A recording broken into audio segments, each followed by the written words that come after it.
We're live. Are live. EVP's Paranormal, Every Voice Paranormal Stories with Stories. Brian's Paranormal and Ghost Mafia. What's happening, everybody? What's going on, everybody? I see we've had some people waiting in the chat. Patiently Yeah. waiting. Damn it, Brian. Always late. Never on time. I know. That was my fault. Always your fault. Mary Ann Topple, Jay-Z, Stephanie Ferrente, Elvis says, and Mystic Angel Christina, a.k.a. MAC. how is it going? Elvis has entered the building. Yeah. What's going on? Hey, Mystic Angel, how's it going? So what's going on, everybody?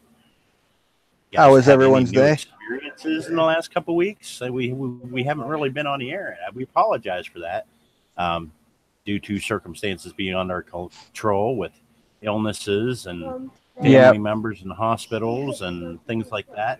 We've kind of been off the air for the last 2 weeks, but we are back. We are better than ever. Oh yeah, we're better and stronger than ever, guys.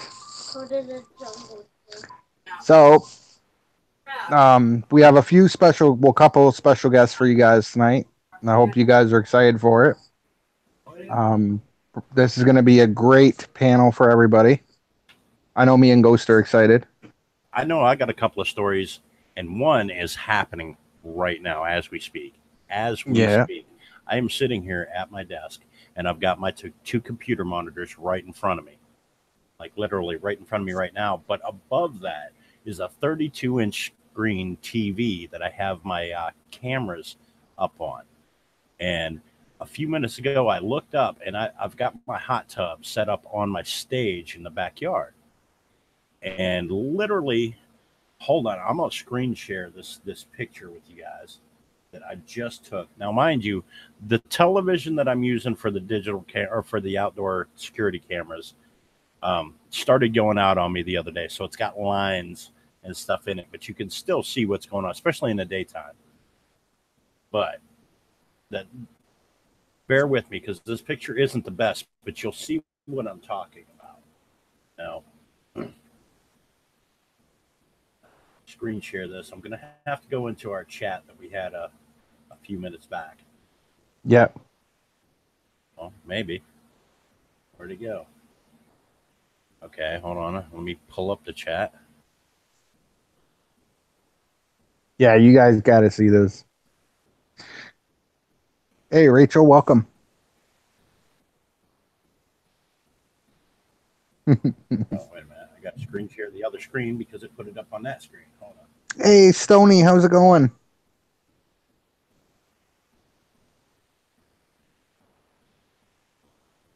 There we go. Oh, yeah. Okay. There she is. That looks like a person in the hot tub right there.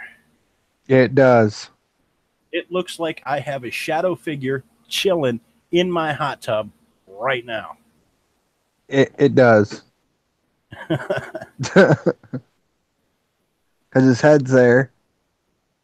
I mean, you guys you guys in the chat, let me know what you think about that. But seriously, to me, it looks like there's a shadow figure just chilling out in my hot tub right now. Now, mind you, that's one of those inflatable hot tubs. It's not a big, expensive one. It's like a $350 hot tub, but it works. It's comfortable. It's nice hot water. It puts bubbles out. It's real relaxing. I've got lights in there and everything. But literally, yeah, it looks like somebody's just chilling with their arms up on the side. You know, like, oh yeah, it's a little freaky. It would be. But yeah, so, that's what's really going on at my place right now. So, James Sharpshooter, the man, welcome. Dakota and family, welcome. And Lee Loves Lily has just come in too. Yeah, like that is creepy ghost. Like emergency vehicles is here too. Train, aircrafts and etc. Hey, Walker Paranormal, Lee Loves Lily, Kyoko, Dreamwalking Angel, Christina.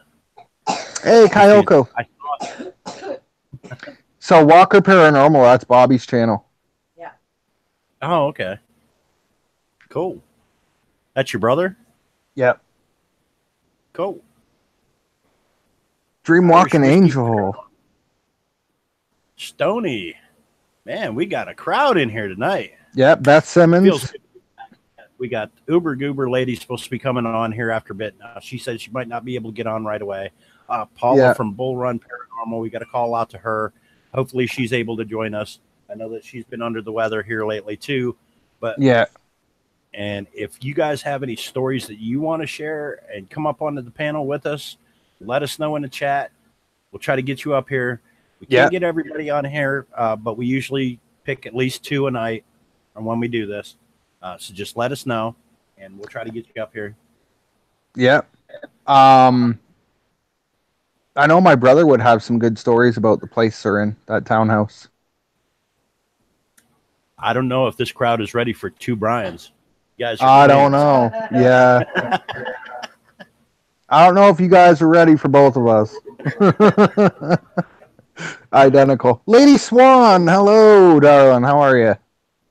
She was just hollering at me from the other room, but I was trying not to yell into the mic and say what. And yeah. Oh, Lee Loves, we know what that's all about. We all have little ones. Yes. Hey, guys, make sure you check out Brian and Ghost's new merch. We have merch. Brian's got some new merch, and I started some merch. Actually, yeah. Read the chat, she says. Okay. I'm reading the chat. Hey, Alicia. I see her say is, hi, everyone. Lisa MC Nami. Hello, chat. Sorry, Ghost. I'm just trying to, incorporate them. Eddie Swan. Ghost Mafia, it's a new resident we acquired last week. Yes, it could be. It could possibly be a new spiritual residence that we got last week. As some of you already know from some of the panels that I've been on in the last week or so. Last week we had a car accident happen out here right beside our house, and the car hit another car head on. I was the first one on the scene. There was one person entrapped in the back seat of the car. I reached in, shook their leg, tried to get a response out of them. And about that time, the fire department pulled up. I said, get the Jaws. We're going to have to cut him out of here. And we got people into the vehicle, had him on the AED. They was able to bring him back twice, but it wasn't good enough, and he faded away, and he passed away on the property here last week. Fatality in a car accident less than 500 feet from my front door. Wow. So there could very well be a new spiritual resident on the property. And it looks like he might be just hanging out in my hot tub. I don't... Yeah. Not making light of the situation, but there's something there, and it seems like the head is kind of moving a little bit every once in a while, like he's repositioning himself or something. I don't know, but nice clear moon out there tonight. Mm-hmm. Bright. It's not a full moon, but it's a nice bright moon. At least maybe almost 3/4 moon. And I wanted to say hello to Foul Fish. He came in too. So he actually died in that. Yes, he did pass away, unfortunately. Wow. And there's circumstances to the accident that I cannot go into on a public forum right now, because there's an investigation involved in, with the other driver and things like that. And I can't go into it at this time, but once everything's said and done, I will tell you more when I can. Well, Walker Paranormal, it is. He's got a spirit in the hot tub just chilling. There's more than one spirit in the hot tub now. There's 2 of them. He's out there on the hot tub. Okay, well, it's a inflatable. You need to have the boy run the cat off from the hot tub. Which, it was just on there. I think he's up on the DJ booth now, but he had jumped up onto the hot tub itself. Like he was actually going to check the person HSFL. sitting in the hot tub, like he was coming to check him out or something. It was weird. Yeah. But yeah, Hey, we got it's to go to the hot HSFL. tub, and the cat is checking it out. Oh, nice. Well, the animals would see it before we would. Well, that's what I'm Because saying. The cat is tame, so it was going to evidently what seems to be like a person. But oh yeah. Hey, Red so I'm just Kryptonite. kind of keeping an eye on it from now. If it stands up and moves around from the hot tub or anything, I will Yeah. get another picture and I will put it in here. Oh yeah. You gonna record it? I'd record it and then just like post the video. Oh, it's recording right now. Yeah, the Nice. video. Kelly Hall fam, how are you? Okay, well then it must be Luther's cat. Yeah. Oh, your neighbors? Yeah, one of the neighbors' cats is out there. Cool. Unless it's the big Ming who's the size of a box. No, this one's black and white. Yeah. Black and white one that's out there. Anyway, let's get back to the chat. See who else. Kelly Hall fam, HSFL Paranormal, Red Kryptonite's in the house. Kyoko, James Sharpshooter, the Man Fam. True Biscuit. Vesper Martini, dropping them links. The White Tupac, yo, what's up? Yo, what is up, the White Tupac? Melissa Faith, Lisa McNamee. We got everybody in tonight. Huh? Where is Lou? I'm not sure where Lou's been. I can message him if you want. He'll be in Yeah. later. He'll stop by, I'm sure. Oh yeah, Lou. Usually Yeah, Lou he's always out there stops. somewhere. And Melissa Faithson, do I get my tool back? LOL. I'm eating me some blueberry. It's the official sponsor of the Ghost Mafia is Blueberry cereal. No, Yep. I wish. Right? Lily Ann. Hello, guys. Stony. Let's see. Oh, it's actually would be Frankenberry. Lillian, how's it going? Oh, I believe that, Chad. 25 in, So, Brian, 24 left. how is your last video doing? Anyway, the one from the castle or whatever. It's reached like 250 last time I looked. Are you guys going to make a return trip there or anything in the future? Or? Yeah.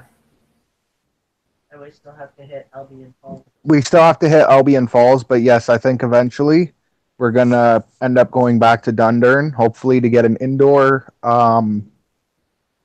walkthrough and video. Talking about a walkthrough. Yeah.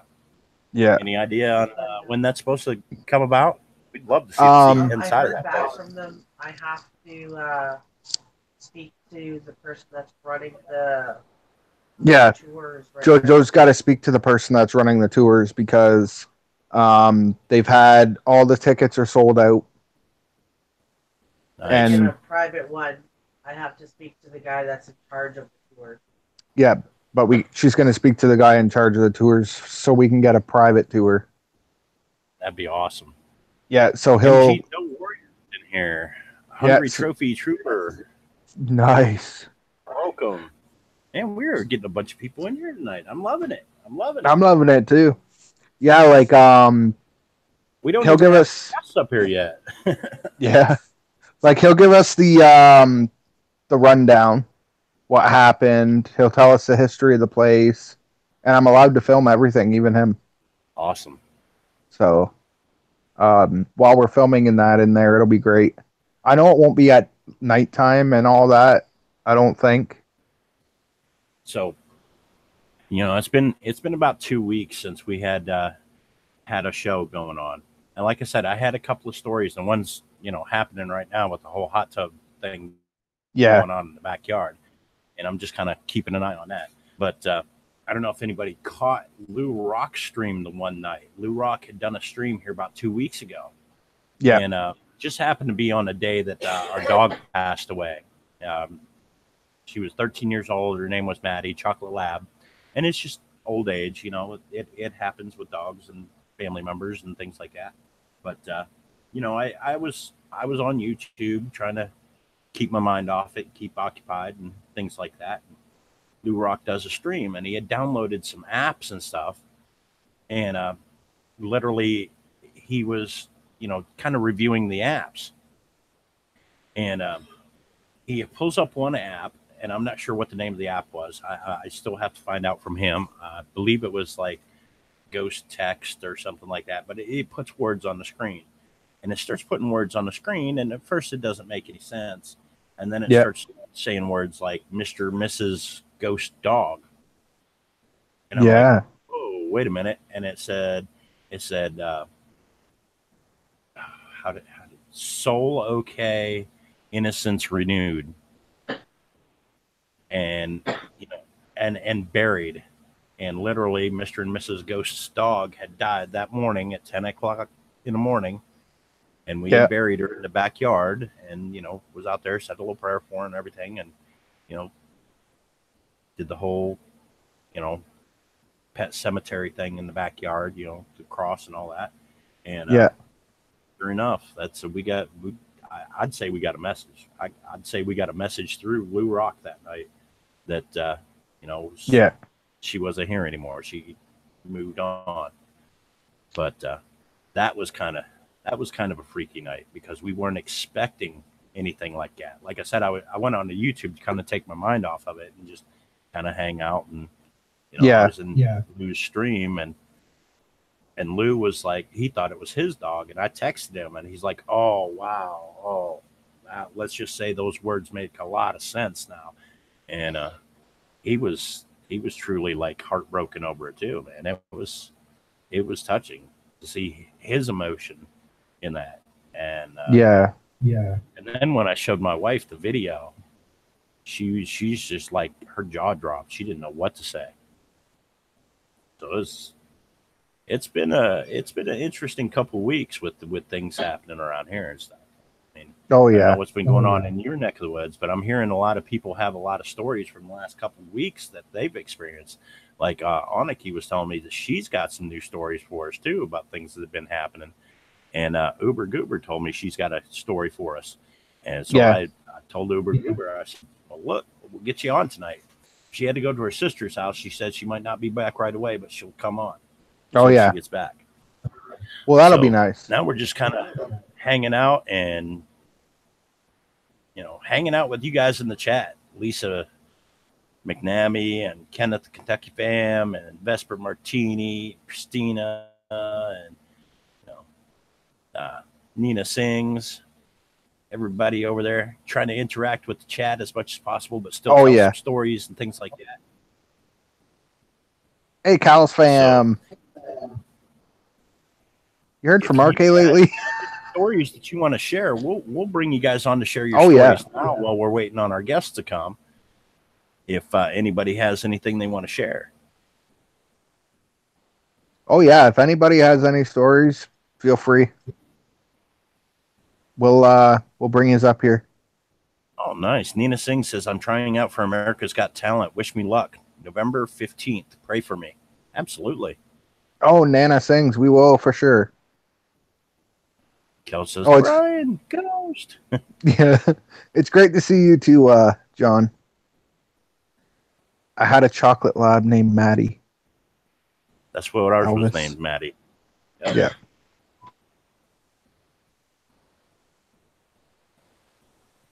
I keep looking up at the hot tub to see if that figure's still there, and it's still there. I spent hours in that hot tub. Oh yeah, man. We'll be on a call sometimes with Ghost Mafia, and Google Hangouts will be talking, and he's in the hot tub. Yeah, it's awesome. It's like, dude, I wish I was there sitting there. I just got done vlogging a haunted house. The video will be up in about 10 minutes and listening to it after I got it done, and there is some creepy stuff going on. All right, Muggsy. Hey, you want to come up on panel and tell us about this video that you're about to drop? You know, give us the heads up and build it up, man. This is your chance. Promote your channel, brother. That's what we're here for, man. Oh yeah. Muggsy, you're welcome to come up if you want to explain how you did the investigation and what tools you used, how everything went. Just kind of give us a rundown. Christina says, I had a lab. Nice. Her name was Ice. She was 11 years old when she passed. Yep. Paranormal Mama, how are you? My mama's in here. Melissa and Dylan, 22, I think, Lisa. Yeah. Yeah, so for everybody that don't know, I got a Twitter that I just opened as well. Ghost, you've had Twitter for a while, right? Yeah, I've had it for a little while. Yeah, and don't forget to hit up Ghost as well for Twitter. Hey, Wonder Pup Adventures. How's it going, Paul? Those links, you can find those links on his homepage. Yeah. And probably in the description now, right? I didn't put the link, but I can. Show more. Yeah. And it is YouTube, Teespring, PayPal. Nope, it's not in the description for this video. For what? For his Twitter. It's all right, Muggsy. For his Twitter? Yeah. That's all right. James will be all over that here in a minute. He'll be like, "Oh, he's got a Twitter. Let's drop it." Yeah, will be on there too. Yeah, he said, "Get me up on there." Muggsy wants up. So Muggsy, we need an email, buddy. He's already dropping the merch links too. So he's on it. He's probably already dropping. Oh it. yeah. Him and Vesper are taking turns dropping the link. Yeah, him and Vesper are like amazing. They're just like dropping all the links down. We got to send those two shirts for being, for modding all the time. There is Brian's Twitter. I'm going to send them each a piece of each of the merch that I have for free. Nice. I'll pay the shipping and everything. Awesome. Amazing, man. Just amazing. And how many channels they can do at once. It's like, oh my goodness.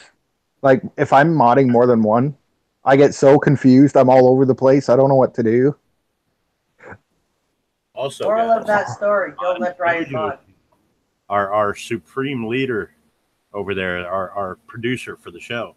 Yep. On JoJo's channel next Tuesday, we're going to do a 50-50 drawing. This is a new idea, new concept, and we're going to see how it goes. Basically, what it is you'll make a $3 donation to her PayPal account. At the end of the stream, before we end the stream, we will use the random name generator of all the people who made the $3 entries into the PayPal, put them in there, and pick a winner. And that winner will get half of the pot. So it's not like anybody's, sitting back on the channel just saying, "Give me money, give me money, give me money." This is a way to give back the guys to everybody that watches our channels and bring more people in, raise our view time, give back, as well as make a little money for the channel to get better equipment, go on more ghost hunts and things like that to make more content and put back into making this channel and our channels better. So we're going to actually be doing this on each of our channels one time a month. So during the course of the month, you have like 5 different opportunities to get in on this 50-50 drawing. So keep that in mind. Tuesday on JoJo Walker Unplugged, we're going to be testing that out, along with the hashtag wars that went over so well this last Tuesday. The hashtag wars were awesome. A lot of fun. All right. Did you copy that, babe? I got it. All right. Remove it. Muggsy, you can remove it now. We've copied it down. Are we going to get Muggsy up here? Is he going to come up? Awesome. I sent him the invite, so he should have it. Here, I'll just remove that. That way. Thanks, Martini. Yeah, because we only like to leave it up for a few minutes so that nobody gets too much info in that. And you only leave it up long enough for me to grab it. Yeah. Ryan, your camera went out. It's black. Is it? Yeah. It's black screen. And there's Muggsy. Aw. You don't have to put mine in there, James. Hey, Muggsy, what's up? just want to tell you about this video, man. Yeah. Yeah. Tell us about this video, man. I've Where was it? I've been told about this haunted house several times. My dad told me about it whenever he was. Why won't my video go on? He said whenever he was a teenager that a preacher's son said that this place was haunted. Told him to camp out in it one night. My video won't come back on. Did. And today I decided to go out there and investigate it myself. Yeah. I was in there recording and stuff. I heard a thump and a little rattle and stuff like that. But whenever I got home, I reviewed the footage, and you can hear voices saying, "Get out." Yeah. I don't know. You can hear Just use your chat. Like I couldn't. There's one of them I really couldn't make out what it was saying, but you can hear it plainly. It sounds like a woman whispering, "Get out," and this like an abandoned home in a rural area, or? Yeah, it's just abandoned home, like off beside an old church. I don't know if you know where the Natchez Trace is. Well, what are you? You're in the United States, right? Yes, I'm in the United States. What state are you in? I don't want to give away the location of the place where you were at, but I want to get some idea, like where you're located. Yeah. Yeah, I'm in Tennessee. Oh, okay, you're in Tennessee. Oh yeah. So there's a lot up there in Tennessee. Well, down there. Sorry. The video should be up right now. Let me look and see. But this is the first time I've ever done this. Went and looked at a haunted house. Yeah. And it's fun, man. There have been several people that's told me that this place is really, really haunted. It's your camera. So did you get any kind of feelings or anything while you were in there? I mean, I have to play with your camera. I said something is wrong with it. There's a freaking warning right there. I was having this feeling like stuff was going, like walking by, like standing by me, walking by me, and during that time, that's whenever the voices happened. I went silent. Yeah. Whenever I had that feeling. Ryan, you might have to leave the call and come back in to get it working again. Yeah, I'm gonna do that. I'll be right back. That usually works for me. Yeah, well, it says error with video. That's not good. Yeah, with camera. It says there's an issue with your camera. All right, I'll be right back in. I'll see if it works. So this was a place that your father had told you about as a kid. It's been abandoned that long? Yeah. All right, there we go. You're still black. Oh wait, no, you're outside. Yeah, I'm outside having a smoke. That's why. All right. But it works now. Sorry, there. I didn't mean to cut you off. I was trying to help Brian out a little bit there. But yeah, your dad had told you stories about this place when he was a kid. Was there any stories behind the place that went along with it that your dad used to tell you? No, no kind of stories. He just always got told that it was haunted. Wow. So what did you sense when you went in there? Did you have it was like a rush feeling, like a sense of rush. Yeah, it's a lot of fun. Like your heart gets beating pretty quick. You can sense that you're being watched, everything like that.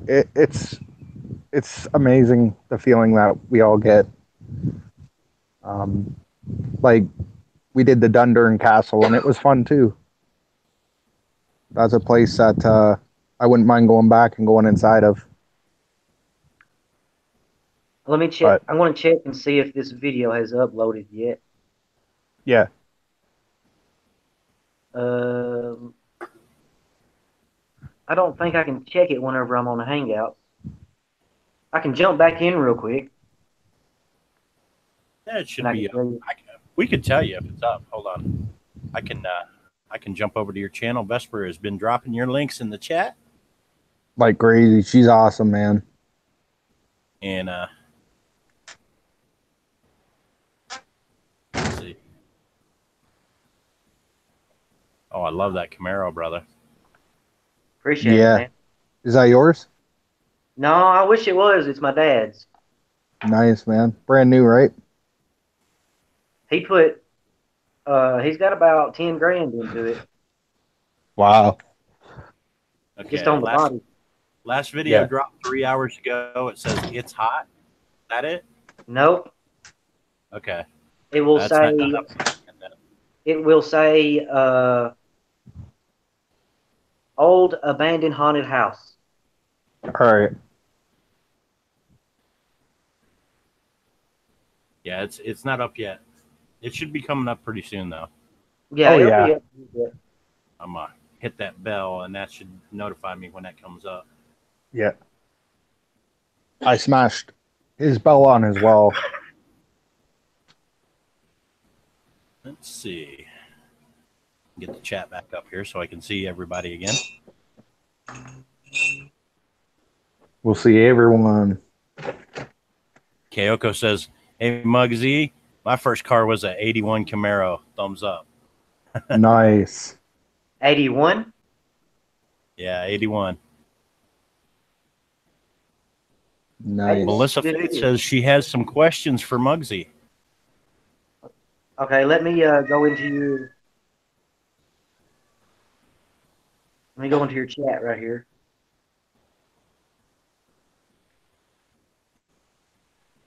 Christina says, Ghost Mafia, that town I told you about when I found out about my empathic gift.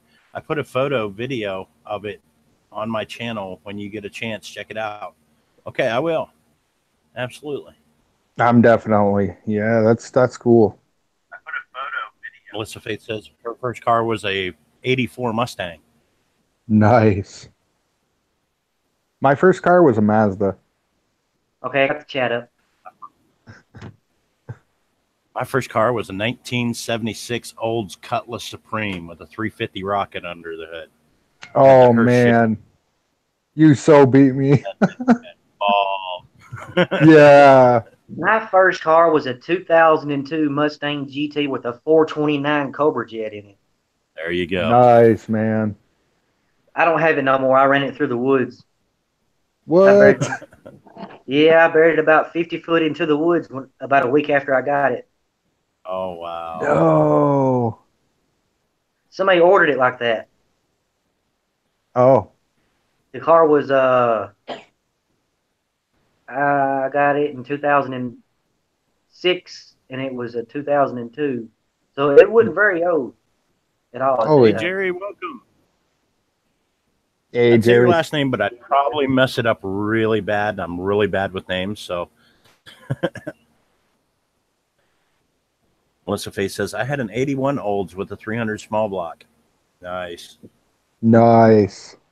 The one I wanted was the Olds the 1970 Olds 442 W30, the one with the big whale tail on the back.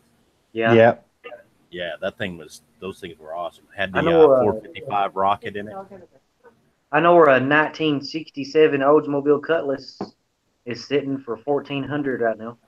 Really? The body is straight. River, down. It's about an hour drive from me. I know. Yeah.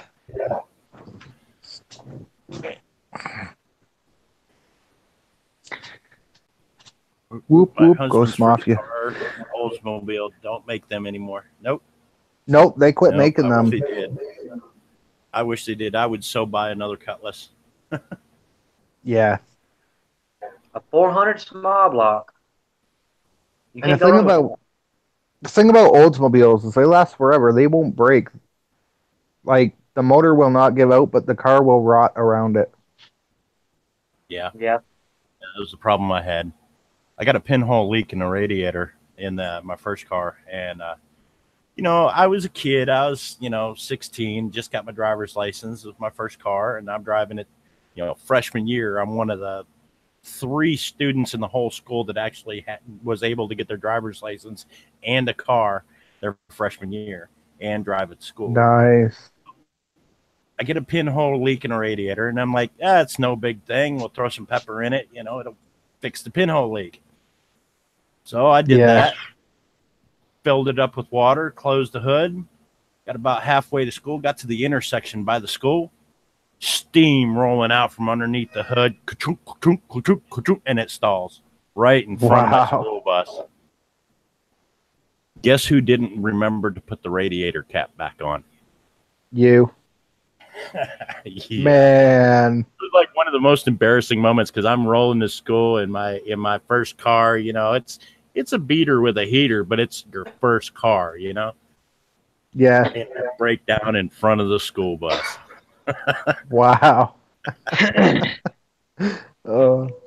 Yeah, like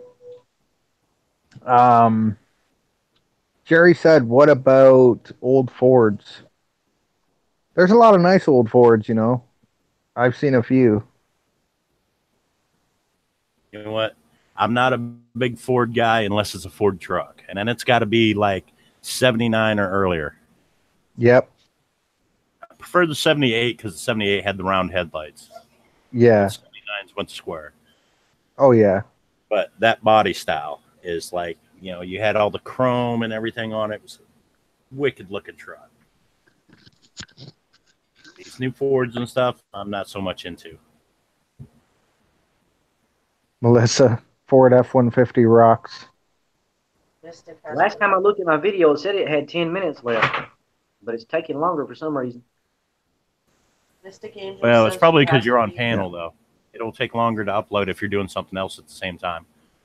All right, Mystic Angel Christina, thanks for coming in. I'm surprised that Mystic doesn't come up on here. I know she's got stories, and she ain't afraid to get on a panel. Yeah, well, something came up, so she has to take off. She said she'll watch through whatever she missed. Gotcha. Yeah, it's awesome. Like tonight. In the spirit of trying to get back to a little bit of the paranormal, yeah, but still kind of talk about cars. Yeah, I want Christine. How did I know you were going to say that? If I could find one, 57 Plymouth Fury. Yep, that is a beautiful car. Yeah. I hate to be the lurking pervert, but Ghost, that sounded kind of wrong. Just saying. I know it did. I don't think I can handle it. So what part do you want? The tailpipe? Yeah. He wants the whole pipe. Melissa says, Muggsy, what part of Tennessee are you in? I asked about being on panel to tell you about the haunted house I live in. Oh, okay. I didn't see you ask about being on the panel, Melissa Faith. I didn't either, Melissa. If you can get us your email address there, Tell her to message me on Twitter. Yeah, if you can send a message to JoJo on Twitter with your email, we'll get you up on here. Oh, yeah. Like, I love... lived in a haunted house. Oh, nice. And living in one, like, knowing that you got to go to bed and that with the ghost and everything, it's scary. I know I've lived in a couple of them. And Christine says she could come up for a couple minutes. I can get Christine. Okay. If you want. Let me. I lived in Clarksville, Tennessee, and they claimed that the house I was living in was haunted, but I never saw anything or heard anything. Yeah. No noises or anything, weird sounds, doors opening, closing. No, nothing like that. Yeah. I believe you, Lady Swan. Ghosts don't scare you. Yeah, you're married to one. Married to one. Yeah. Now, I've been pranked thinking there's a ghost. Yeah. That ain't fun. It's not. Whenever I was 16, me and my cousin walked to a graveyard. Well, my aunt thought it would be funny to come up the hill with a daggum sheet over her head. Okay, Christina, send it to your Google Hangouts. So Brenda's beauty blog says she has a ghost in her house, no lie. An Egyptian gamer's here. Welcome, man. Egyptian Gamer Geek, what's up? Your favorite pharaoh is here. Yeah, we sent it to your Twitter. Brenda's beauty logs. We're wait. Can you resend the link in DM Twitter, please? Okay. Jojo, do you have Uber Goober on Twitter? Hang on. Yep, I do. Okay. DM her the link, will you? Yeah, I just saw it. Oh, wow, Brenda. Hey, John, welcome back, man. Brenda's beauty blogs. I'd love to hear about that story. Can we schedule you in for like next week's show and actually bring you on and give you a little bit more time? Oh yeah, Brenda's beauty vlogs. Yeah, we can get you up here next week. Yeah, I mean that would be awesome if we can. Yeah, I guess there was a bad tragic accident in there. All right, Brenda's next week for sure. Oh my God, yes. Okay. Yeah. Yeah. If you can, if you have JoJo or Brian or I on Twitter, just send us your email and we'll write it down and make sure you come back next week. Oh yeah, for sure. Before showtime, we usually start the call and whatnot, or just come into the chat and say, "Hey, I'm here," and then we'll bring you up. That would be awesome. Yeah, like paranormal, a lot of people think that, it's a big joke, but it's like even we have hard times sometimes going into places like that. You never know what you're going to run into. You never know what you're going to see. You never know what's going to come home with you. It's always that factor of being in the haunted location. And I'm pretty sure a lot of the paranormals agree. Well, the question I have for him is you said this was your first time doing something like this. Are you thinking about maybe getting into it more and doing more of it?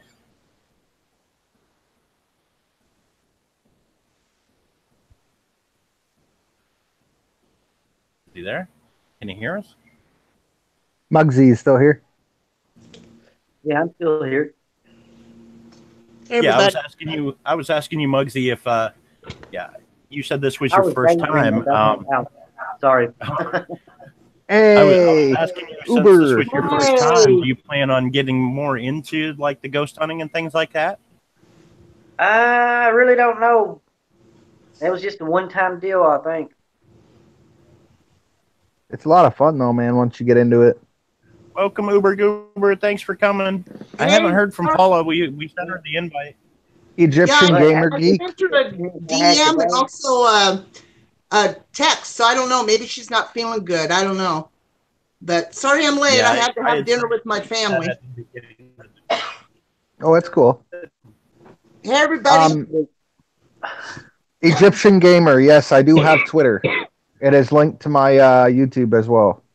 So, Uber Goober, this is Muggsy up on the panel with us here. He just went ghost hunting for the first time to a haunted location that his dad had told him about since he was a kid. And this is his first experience with like ghost hunting and things like that. And he actually videoed it, and the video will be dropping anytime now. It's actually currently uploading. So anytime now, his video will be coming out on his channel. So you get that first-hand experience I had today. I 100% believe in I spirits. think I see his link right here. Let me go sub up real quick. Yeah, Muggsy. I'm gonna have to check out that video tonight. There you go. I'm subbed. Cool. All right, thank you. We got her all up there. I don't know whenever it's going to be up. It will soon, hopefully. Oh yeah. I think my upload speed is like 500 kilobytes per second. It's up. Yeah, mine ain't that fast. I get that backwoods Wi-Fi. I get 720. That's at a high though. Yeah. Here's Mystic Angel Christina. Mystic Angel. Hey, Mystic Angel, how are you? I'm alright. So you got a spooker, huh? Yeah. Yeah, I know Mystic Angel's got some stories for it. And Uber Goober said she had a story for me the other day. So I'm waiting to hear Uber Goober's story too. But we're going to save her for a second, let Christina tell hers. Yeah, definitely. All right. Well, the first time that I've already told Ghost this, but the first time I've ever found out about my empathic gift was when I went on a trip to a town that's about 2 hours away from me. It's called Littleton, North Carolina.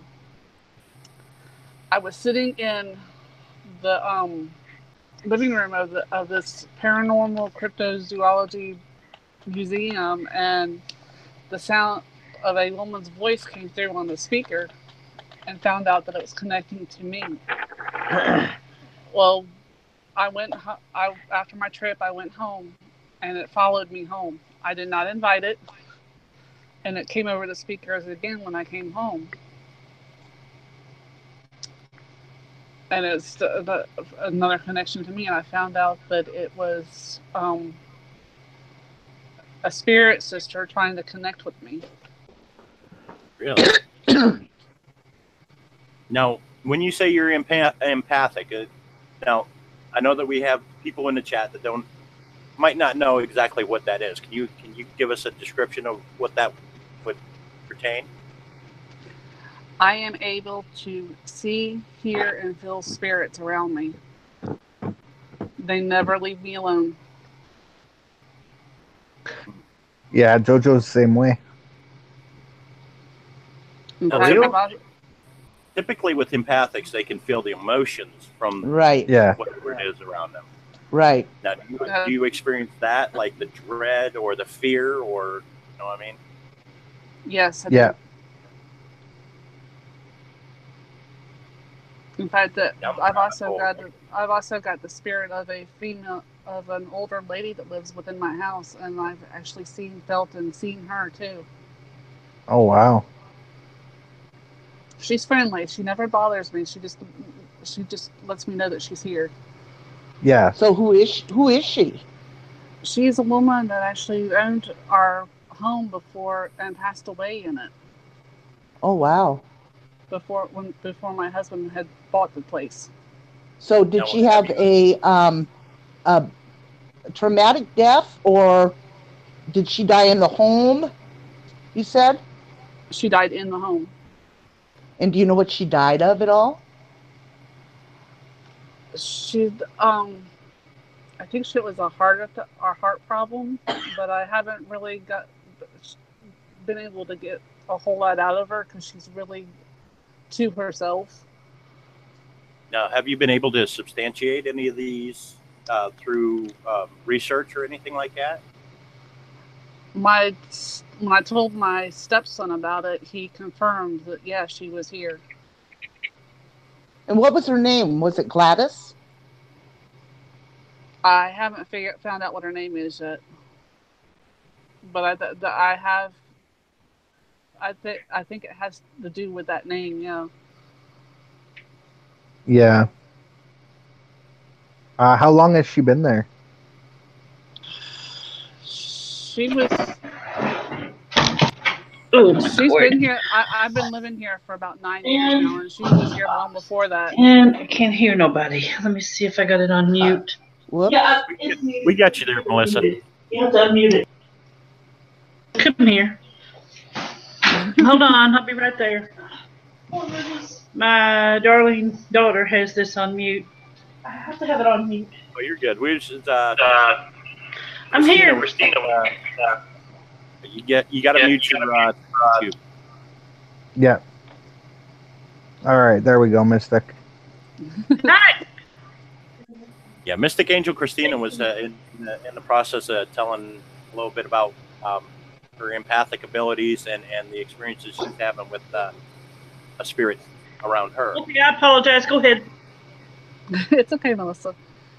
But yeah, she was probably, I think, in her 80s, but it's kind of sketchy on me because I'm still trying to figure out who's more about her. Find out if her name is Gladys, would you please? I will. Is that something that you're picking up on with her too? Mm-hmm. Okay. What you can do, Christine, is go down to your local county courthouse, and they should have like the deed office should have record of previous homeowners, and just kind of look through the deeds for your property and see if that name is attached to any of the deeds. Okay. Yeah. That information is usually free to up to like $5, something like that. It's not usually too expensive. It's public access. Okay. I will check more into it. And then if you do find her name, you can Google search her name and see if there's any, newspaper articles or anything like that pertaining to her death. You might find the obit.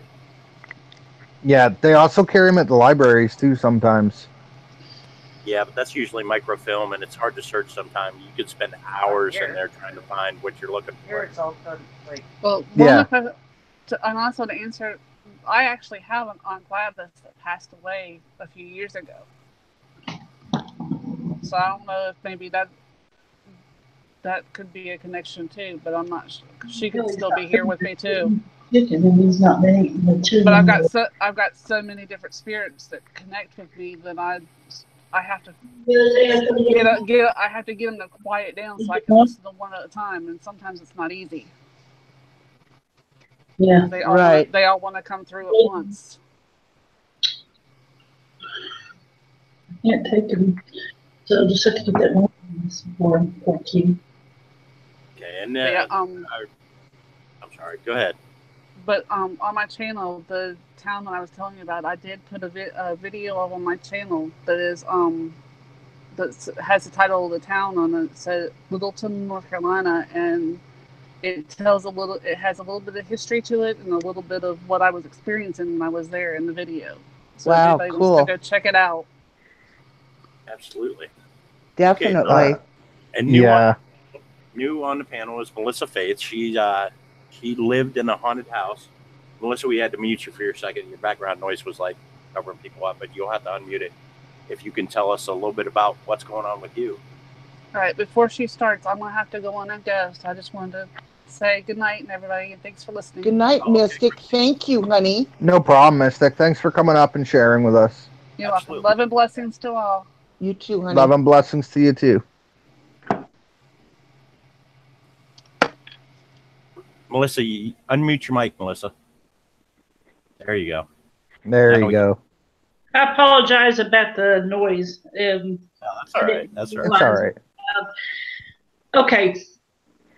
What part of Tennessee are you from, Muggsy? Like, I'm in Middle Tennessee. Okay. And I'm about 40 miles from the Alabama state line. Okay. My brother lives in Middle Tennessee. I don't know the name of the town. He works at the VA hospital. I live near Gatlinburg, about 45 minutes from Gatlinburg. Okay. I was going to college in Tahlequah in Oklahoma, and that was the only place that was able to provide my minor in college Cherokee studies. When I was there, it used to be the female seminary. It's called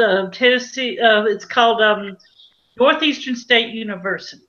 It's the same college that what is her name? Carrie Underwood went to.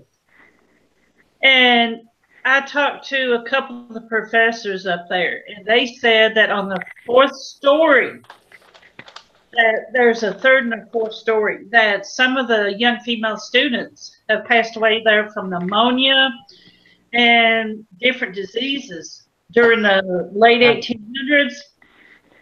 And they said that seminary hall was haunted because you could hear footsteps walking back and forth around the hall, and it's so narrow you can tell that place is infested with spirits because it's so hard to breathe. But they said they would hear footsteps and look outside, nobody would be there. And I really didn't believe in spirits at that time. And I thought, well, this is kind of crazy. And we moved to Enid, Oklahoma. I had a relative that lived there. And we rented a house, and I have pictures of this house still. And we moved in the morning after we moved in, I heard a knocking on the front door at 5 a.m. exactly. And it had snowed about 9 inches the night before, and this has been about 4 years ago. And, well, no, maybe a little longer. You was a senior in high school, right? So it was, I think it was junior or senior. It was 2012. Junior. And I said, I am not getting up and checking on that. I am not opening that front door. So I rolled over back to sleep. Got up next morning, went outside and looked on the porch, not a single footprint around that porch of that house. Nothing. So I said, well, this is kind of weird. So I just went right on unpacking stuff and getting things done. And in the back of the house, there is a tornado safety room or something. It's just dirt. But you can go down in there.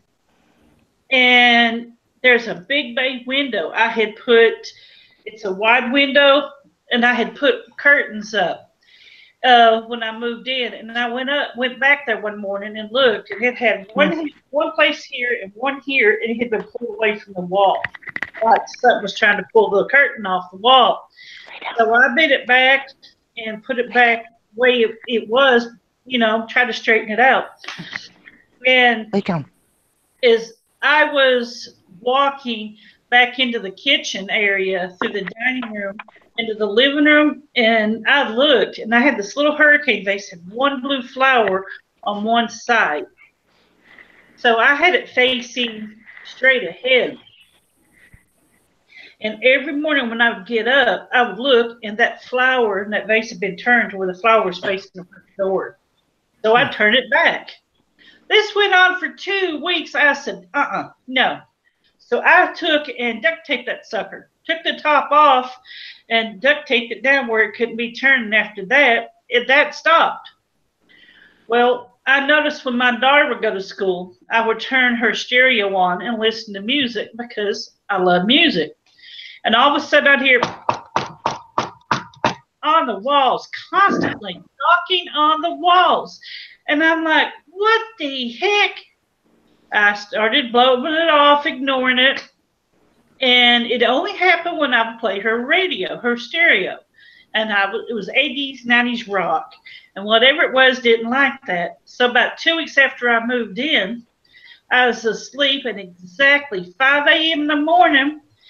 The TV I had in the corner wasn't hooked to cable or anything, but it was plugged in. That sucker turned on by itself. And I'm like, oh, no, not this. So I lay there for 2 or 3 minutes and started to look around and see if it was plugged in. Sure enough. So I started to get up and got about 2 feet away from the TV, and it turns off by itself. I'm like, you sorry so-and-so. So I unplugged the TV, and it went out on the porch. I said, It was fuzzy screen. Yeah, it was staticky. Wow. Well, things got more escalated. Things just happened more often.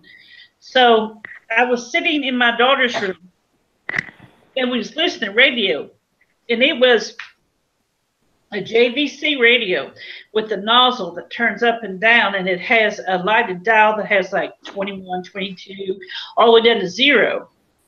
And we were sitting there, and then I noticed it got quiet. I looked at my daughter, and she said, look at the stereo, and it had went from 21 or something all the way down to 0 right in front of us. Wow. It just turned by itself. And I said, no, you leave the radio alone. I'm not turning this down. I mean, I knew right then and there was something there. And next thing I know, it got more frequent, the knocking on the walls. In the afternoon, I'd be watching TV. The channels would turn by themselves. TV would turn on and off. Doors would open up and shut by themselves. The front door would open up by itself. And it just got more common. It wasn't anything violent or aggressive. It was just like determined, like, this is my place. And I had my aunt come over and eat lunch. and she was sitting in there at the table in the dining room eating lunch, and we heard the dishes being moved around in the kitchen and the silverware. And I was the only person there besides my aunt. And she stopped looking at me and said, I heard that. I got to go. And she left.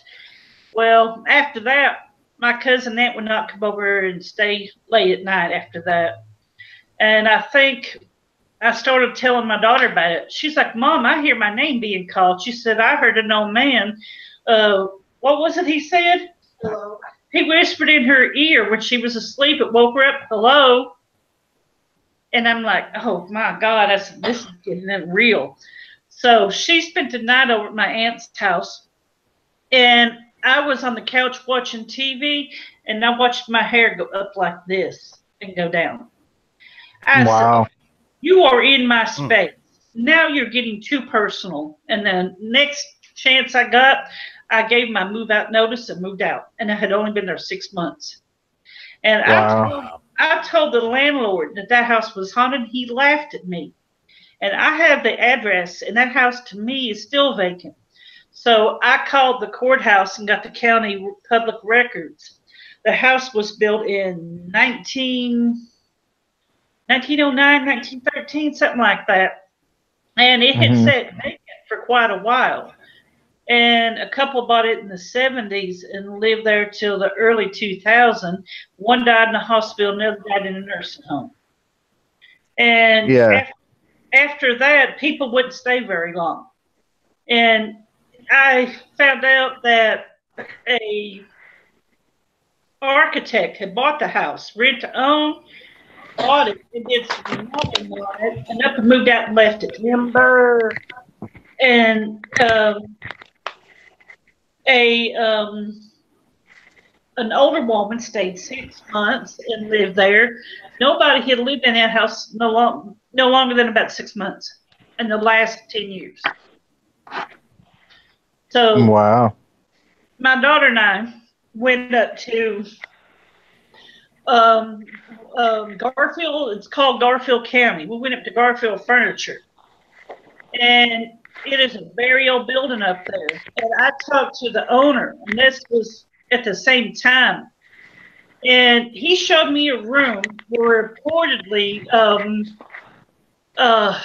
who was it that killed President Abraham Lincoln? John Wilkes Booth. I know I know exactly where you're talking about. There's a room upstairs in like the top floor where John Wilkes Booth had rented a room when it was an inn back in the day. I have a story about that. My daughter and I went in that room, and I asked him. He said, the man that lived here, reportedly after he died, was rumored to be John Wilkes Booth.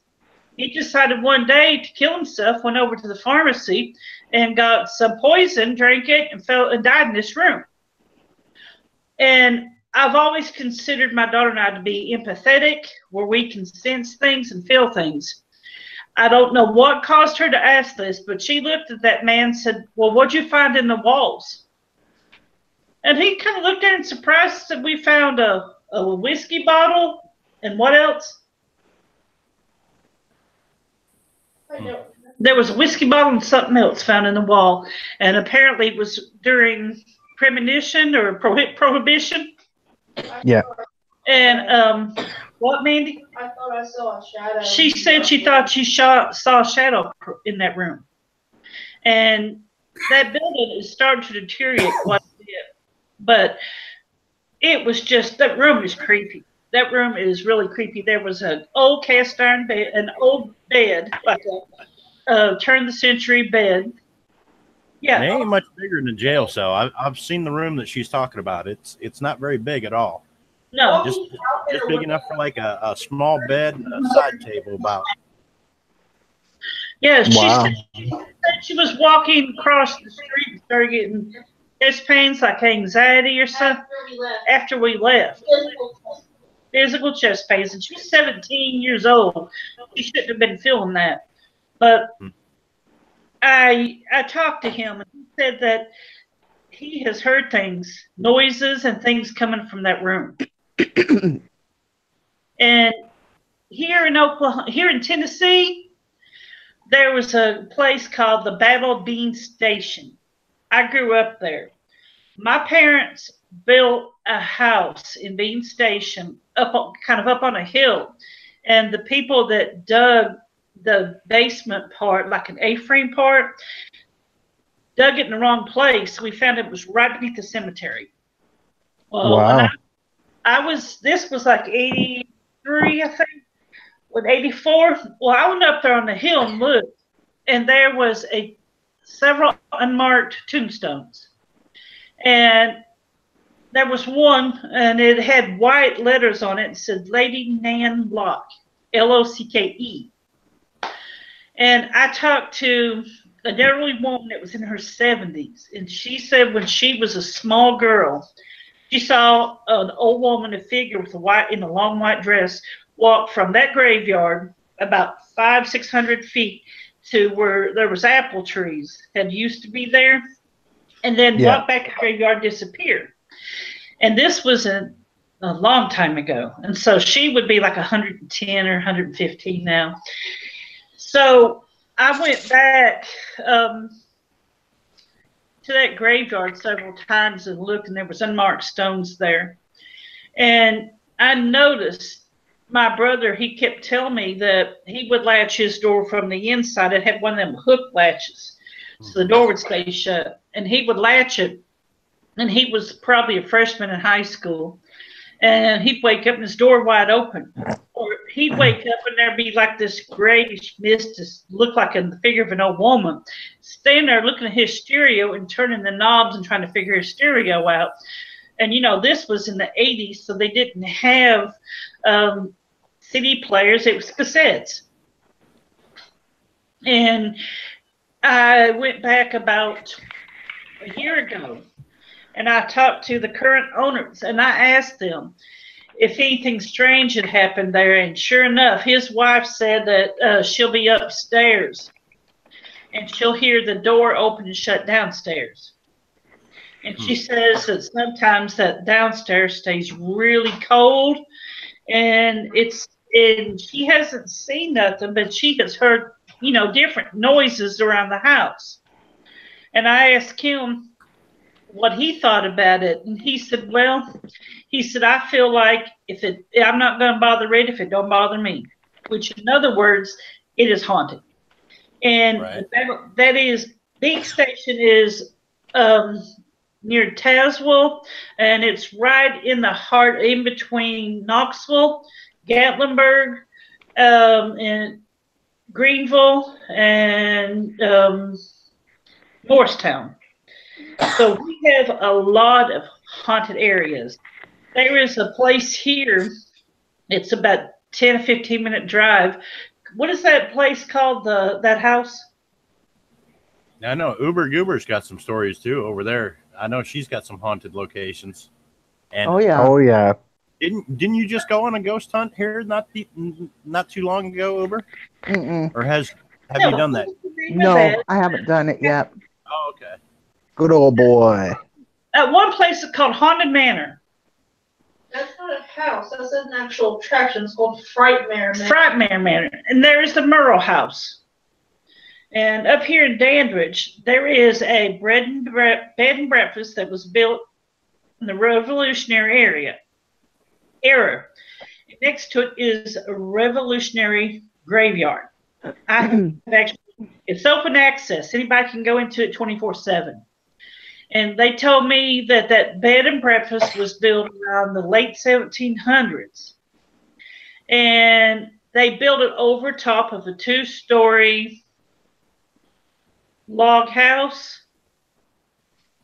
And she said that they renovated it. It's been a restaurant and 2 or 3 other things. Yeah. And there is a graveyard it's one big graveyard divided in 2 sections. And it's up there behind the library, and it's Dandridge. Dandridge is one of the oldest towns in Tennessee. It goes back to the 1780s and 90s. Wow. So it would be a good place to do investigations. All right. That would be a good place to go investigate. Well, that graveyard, I've been in it, and it's like I said, it's open access. At the end of this month, they have something coming up called the Scottish Irish Festival, and it's the last week of September. And that whole street is blocked off, full of vendors, Irish music, bagpipes. People come from Ireland, and it's right outside of that bed and breakfast, right in front of the graveyard, and right across the street are some really old houses. Okay, well, I know Goober probably needs to get off here soon and put her feet up. So let's go ahead and let Uber tell her story right now, and then we'll come back to you again, Melissa. I'll just sit here and listen. Okay. Yeah, Uber. I want to make you comfortable. I don't want to. You're fine, honey. Off, but I don't want to put you out either. You know, I know you have problems with your feet and stuff like that. So you're fine, honey. Hey, listen. Why don't you? This involves you. This involves a couple weeks ago. So why don't you want to tell them the story, and I'll take it over from. I don't know if you still have your notes or not, but okay. What is her name? With Anna? Yes. I'm surprised that she's not in here because she said she had a story for us too, but I haven't seen that yet. But yes, Aniki's son Jackson, who is one of the greatest kids on the planet. I mean, you know, and the poor kid has been through a lot. He's had over 70 some surgeries. She did the YouTube channel just to get his story out. Unfortunately, one of his close friends from school here a couple weeks ago sadly passed away due to suicide. Oh, and they were doing a suicide awareness stream and things like that, and you know, and she had been telling about it on like Green Bay Wacky stream and Cab 7 and things like that. Now I didn't know anything about this. Now, Uber approached me after one of our streams that said, "Ghost, I need to talk to you privately." And she said, "You know, I heard what Aniki was saying, and I just want to know if maybe you can confirm this for me, and I'll let you take it from there." Well, during the stream and that he's talking about, all of a sudden I started looking up in the corner of my office, and I got the letter S, or the name Sean, a tall, lanky young man, very, very tall, very lanky, wearing a white baseball cap. He stood on a white chair. He hung himself. I got that he was, he told me fought or fighting, and that, what was the other thing? I've got it wrote down still. White ball cap, white chair, dark hair, yes, lanky, the letter S, or Sean, but the letter S was very strong, and I kept circling the letter S, and that he hung himself from a tree, So anyway, I got all this, and I told Ghost about it. And I said, this is what I got from this young man. And as a matter of fact, he came to me tonight on my way home, and he kept saying, fought. I fought. So anyway, I told Ghost what I saw, and he came to me, what was it, last week, Ghost, I think? Yeah. And he talked to this young lady, and go ahead and finish telling him now, Ghost. I talked to Aniki, and I told her that, you know, what you had told me, and wanted to know if she could verify any of it or, you know, substantiate it, whatnot. Mm-hmm. And she was able to verify, like, pretty much everything except for the white chair. She didn't know about the white chair. Wow. What was his name? I believe she said it was Sam. It was an S name. It was definitely okay. It was Sean, but I kept writing the name Sam down. That's what it was. Yeah. Yeah, that's what it was. Goober lady, I didn't mean to keep you sitting waiting, and I apologize. I understand I have a bad heart and I have health problems too. Oh, you're fine. So I apologize. Oh, you're fine. No, all right. She was able to substantiate that he had been fighting. He'd been bullied. He had taken like hands full of pills and then went off into the woods by himself, and that's where oh no. Tree. And yes, there was a ball cap. Yes, there was, the dark hair, tall, lanky, like Jackson, about Jackson's build. And he had been struggling with some health issues, so he'd been fighting with, things the doctors wanted him to do, but he didn't know if he wanted to go through with it or not. So that, the fighting could have been a fighting, literal fighting, or fighting against, a decision that he had to make. It could have been something like that. Yeah. No way of knowing for sure now, but respectfully, prayers go out for this young man, his family, and his friends.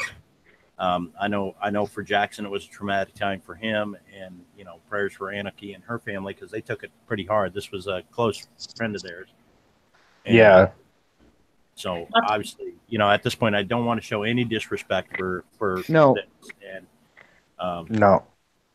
My prayers go out to Anarchy. Can I be the weird pervert lurking and telling you that Anarchy's going to be here in a few minutes, and I will be adding her to the chat? Anarchy, hey, Anarchy, there she is. There she is. Hey, Anarchy. Because she can verify. Yeah. We can put you guys face to face, and she can verify all that information as well. Yeah, he was with me again tonight on my drive home. I figure since your whole thing is about ghosts, I'd be the disembodied one for you. Oh, right. Love you, honey. Can I ask a question? Love you too, Goober.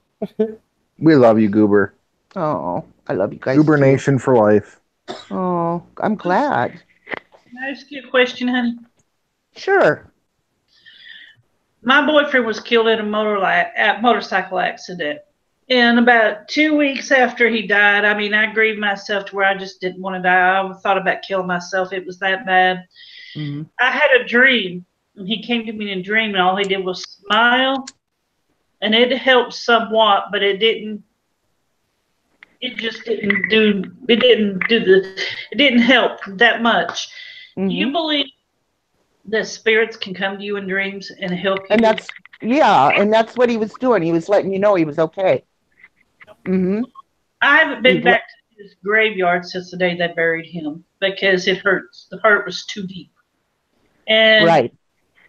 I don't know if people that pass on can come to you within a couple of days, or does it take time? Go ahead, Brian. I'm sorry. Oh, no. Go ahead, Uber. Sometimes it takes them a while. They've got their own journey to go through once they pass on. So sometimes it takes a while, but they will come to you in dreams, and they will let you know they're okay by simply a smile like that, or a touch, or a smell. Change money on the floor. Any kind of little thing that makes them remind you, like my mother. I can go in my office and her picture will flash up on my computer. And so I say, hey, Mom, and it's every time I'm thinking about her, I go in there and her picture's on the computer flashing up. Wow. So, they let you know in their subtle ways that they're okay. And that's what he did probably to you, was he just came to you and let you know that he was okay, and he smiled. That's one of my theories behind the spiritual interaction with loved ones too, is, you attribute it to, like, okay, say Melissa, you go out and you buy a new computer with Windows 10 on it. You have to learn, you have to teach yourself how to use that, because everything has changed. Same way with those spirits. When they cross over, They have no body anymore. They have no vocal cords. They have to learn how to interact, and they have to teach themselves to be able to interact. So it takes them a little while to come around. As part of the learning process, you didn't just jump on your first computer ever and straight off into the internet. You had to learn how to use it first. Well, my question was leading to this. Was it September, May? My daughter graduated from vocational school, graphic art design, and got her certification. Well, we lived in an apartment, and I was taking videos and pictures. And in those videos and pictures here at the apartment were blue orbs. Well, we got to the graduation ceremony, so I started taking some more videos. Sure enough, there's blue orbs. And one was really big and the other were smaller. And we come home, blue orbs again. And I haven't seen those blue orbs since then, but I haven't taken many videos of around us. So that to me was really spooked me out, because it was shocking to see. I've seen white orbs, but never blue. Have you did you try to debunk it and see if your lens was clean? Make sure your lens was clean? I've done that a few times. Devices. It was on 2 different cell phones. Okay. Wow. So it was like, wow. The only person I know other than Mark that had passed away was my friend Jeff, who committed suicide when he was 17. And my dad passed away last February.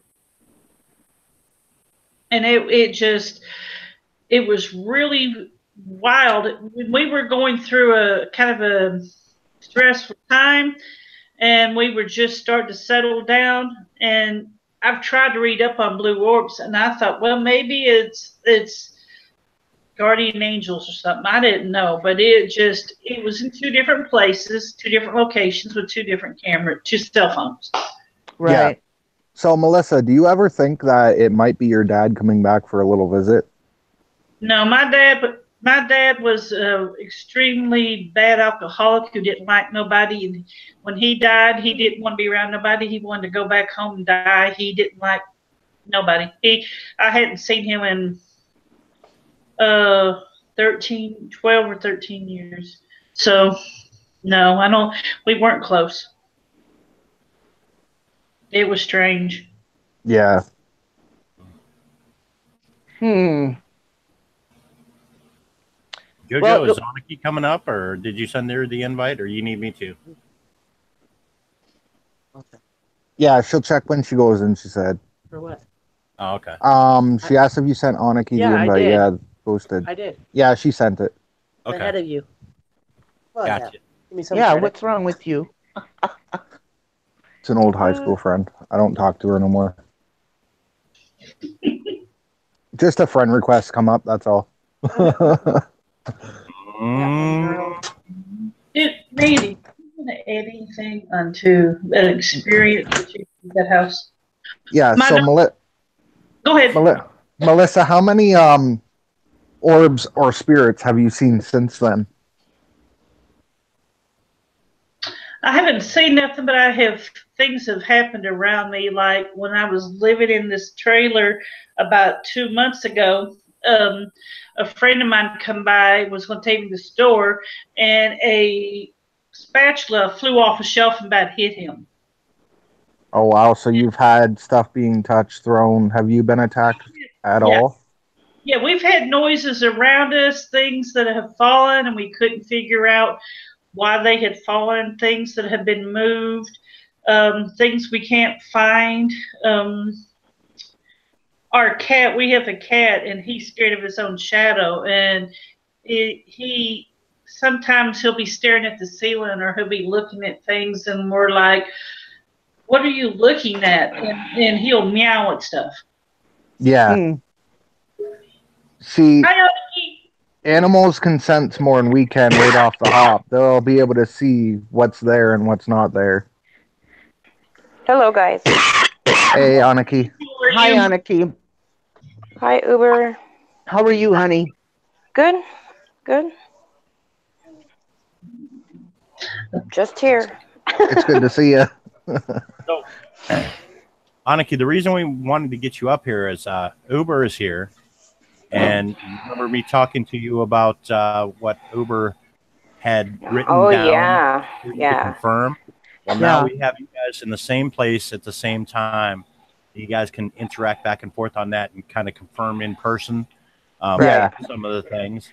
So, well, I've Uber, got you wanna... Sure.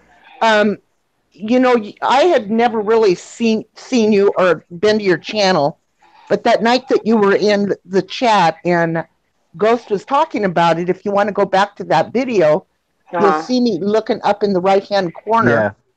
And I just, like I'm drifting off, and he actually came to me. And you can see on the piece of paper, which I've got in my office, but I had the letter S and then circled, and I kept writing Sam, and come to find out his name is Sean. Is that correct? Yeah. Okay, well, Sean was with me again tonight on my drive home. Oh, wow. He told me, and all he kept saying was, I fought. Can you tell me anything about that? Okay, so he doesn't have exactly what Jackson has, medical wise, but he did have a lot of similar surgeries as Jackson had. And so that's kind of how Jackson and him connected last summer, was over both of their fights for their life, basically. Right. And he struggled with it really bad. He was hurting as far as like physical hurt, not as much like I mean, obviously now like mentally hurt, but he was physically hurting. Wow. And, he didn't have a mom like Jackson has me. Like, I sold everything I owned and moved states, for him. And I would go to the end of the earth, to the end of the doctors for him. And he really didn't. And he fought for doctors to listen to him. They thought he was trying to get out of going to school. And, when kids say, I have a stomach ache, and then when they're little, you baby them. But as they get older, it was more of a fight for him. Yeah. So that is, I mean, and these are things Jackson has shared with me, because that, it would be just those two at lunch, because maybe that boy needed just Jackson that day. Right. Yeah. And Jackson would take time where, they would go just to the library, or they would go hang out outside or whatever during lunch. And it would just be them. And so they shared a lot of personal stories and personal, like, triumphs. Right. Well, he seemed like when he comes to me, he's very almost shy. Yeah. Almost shy, but when he talks to me, it's almost as if he is afraid to talk. Right. For some reason. But he, the things that he told me was he was wearing a white baseball cap. There was a white chair involved, a tree. Very tall and lanky, dark hair. He fought. Help me out here, Ghost, without my notes that I wrote down. The tree. Yeah, I think that's pretty much it. He did get picked on a lot before he met Jackson and Jackson's friends. Now, Jackson's friends, when he started going back to school, I told him, you find the biggest, toughest looking, whether it be Mexican, you know what I mean, whoever, you find the biggest, toughest, meanest looking kid and make friends with them.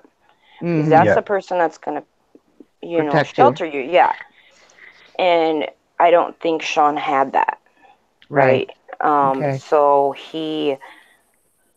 until last summer.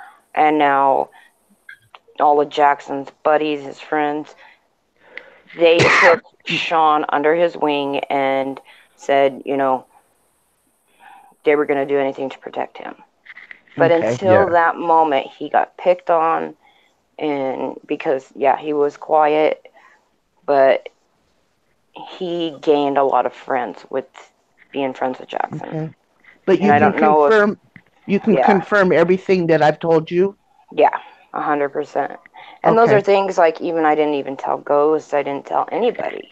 No. I didn't tell anybody because his brother shared the things that went on that night to Jackson's and Jackson's group, in their Snapchat stories, so that the boys could have closure. Not just because Jackson was actually the last one to actually physically talk to him. Now, when I talked to Aniki, I did it on a private Google Hangouts. It wasn't on air or anything like that.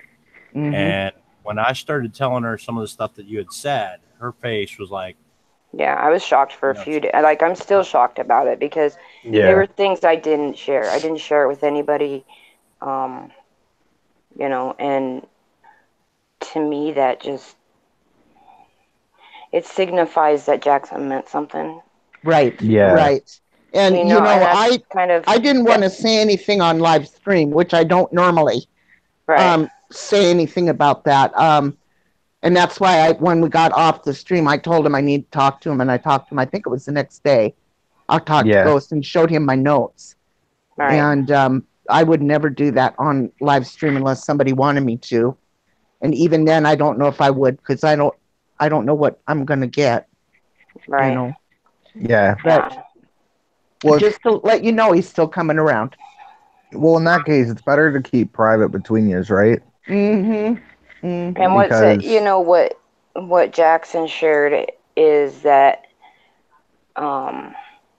it was weird that like the chair was tipped over because that's what he used to climb up on the tree. Okay. Well, I kind of got like it was a white kitchen chair. Yeah. Is what I got. So. Yeah, and he didn't have the support that he... Oh, excuse me. He's telling me it's like a shower chair.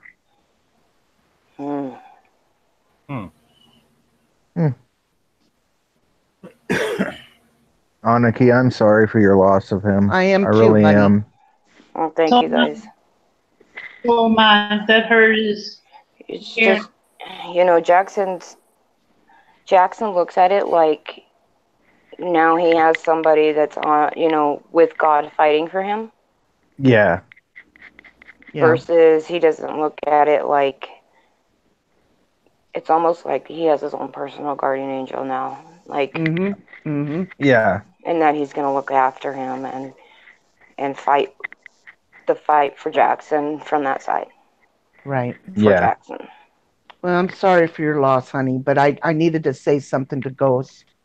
Yeah. And again, prayers go out to Sean, his family, and all his friends. Yeah. Absolutely. Goober lady, can I ask you a question? Yes, ma'am. About 3 or 4 years ago, my cousin Mandy, she was in her early 30s. She was going through a custody battle over her youngest child, her son. And you're looking at a really pretty blue-eyed blonde. She had everything going for her. Well, they found her dead, and that supposedly she had overdosed on pills. And while she's overdosed on pills and passed out, she managed to shoot herself in the stomach with a shotgun. And she's only 5'3", weighed maybe 125, 130 pounds. So how can someone that short pull the trigger of a shotgun and shoot himself in the stomach, kill themselves while they're passed out on drugs that they've overdosed? I don't think there's any way to do that. Sweetness35 in the chat, she says, I'm confused. Do you all give readings? I'm sorry for your loss, Aniki. Thank you.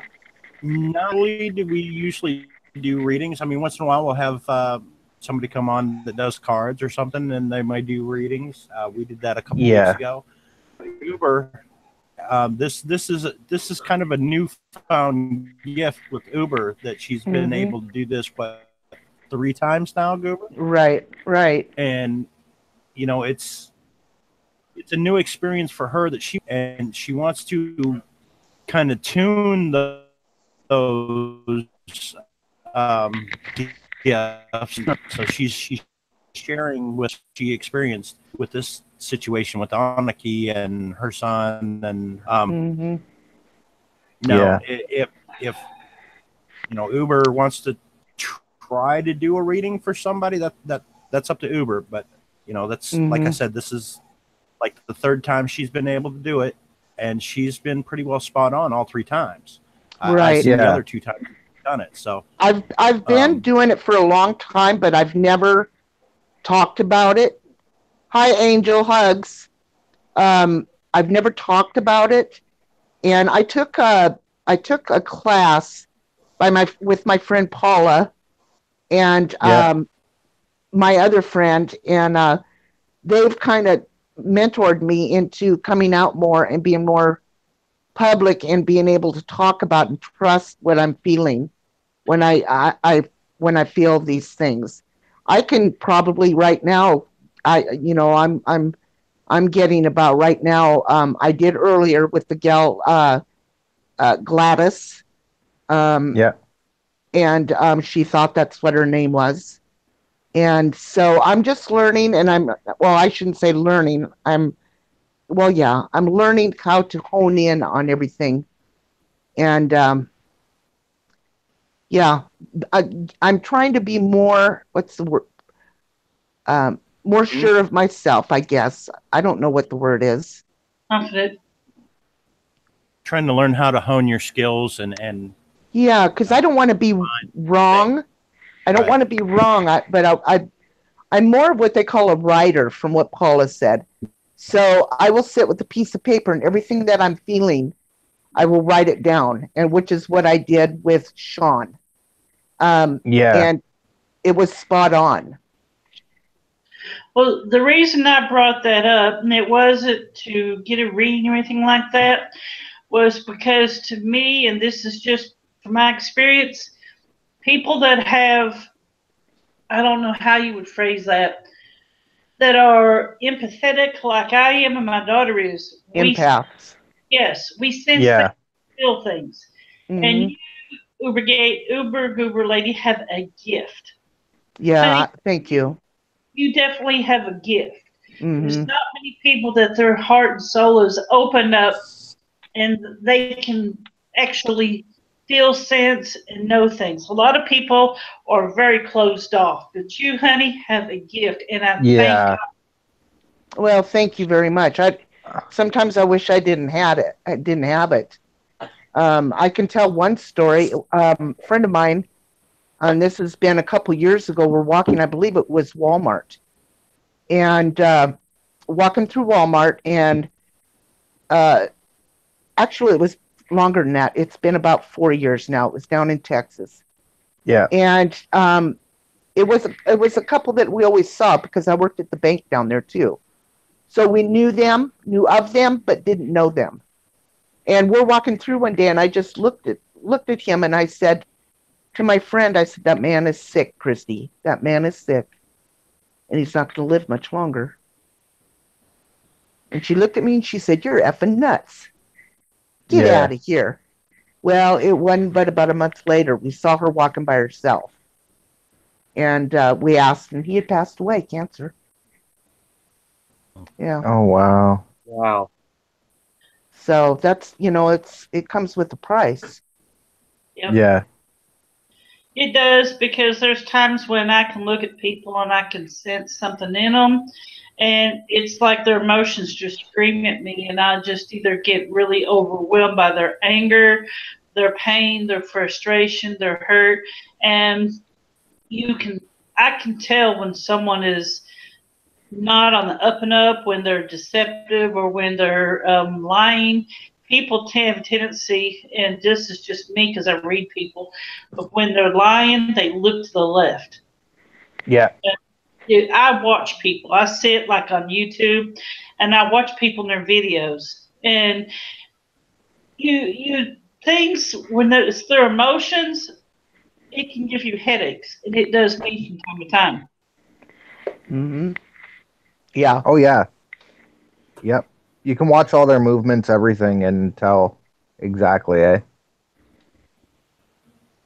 Well, one of Sometimes these they days let I'm an gonna. A flip. Yeah. One of these days I'm gonna get a little panel with just Brian and JoJo and Ghost and maybe Paula, and I'm gonna work on them and see what I can come up with. That would be interesting, wouldn't it, guys? Oh yeah, that would be awesome, Uber Goober lady. And we can get some readings in the chat and everything going on as well. Mm-hmm. Yep. So the last time that I was read, I had 2 archangels with me and a little boy. Oh wow. So I'm pretty protected, I guess. I'm telling you what, guys. I'm telling you what. Paula is one of the best. Paula is one of the best. Bull Run Paranormal, and I'm telling you, we got to get her in because this woman is phenomenal. I sent her a link to the show tonight. I didn't know. I don't know. And I haven't heard from her. I even DM'd her and I text her too. So I don't. She must be sick or something. She's been really ill. So yeah, I know she was up on the panel with us for the Hurricane Florence stuff, and I'm thinking Monday through the day, Uber. If you aren't busy, we should do like a follow up because they're starting to go home now. Yep. Oh, it's going to be the point that they're going to need help rebuilding and things like that. So tomorrow at noon, I was going to tell you this, but I haven't had chance because I had to go to Bremerton. But tomorrow at noon, we've got a bunch of gals getting together up on panel, and we're going to revive or we're going to go through everything.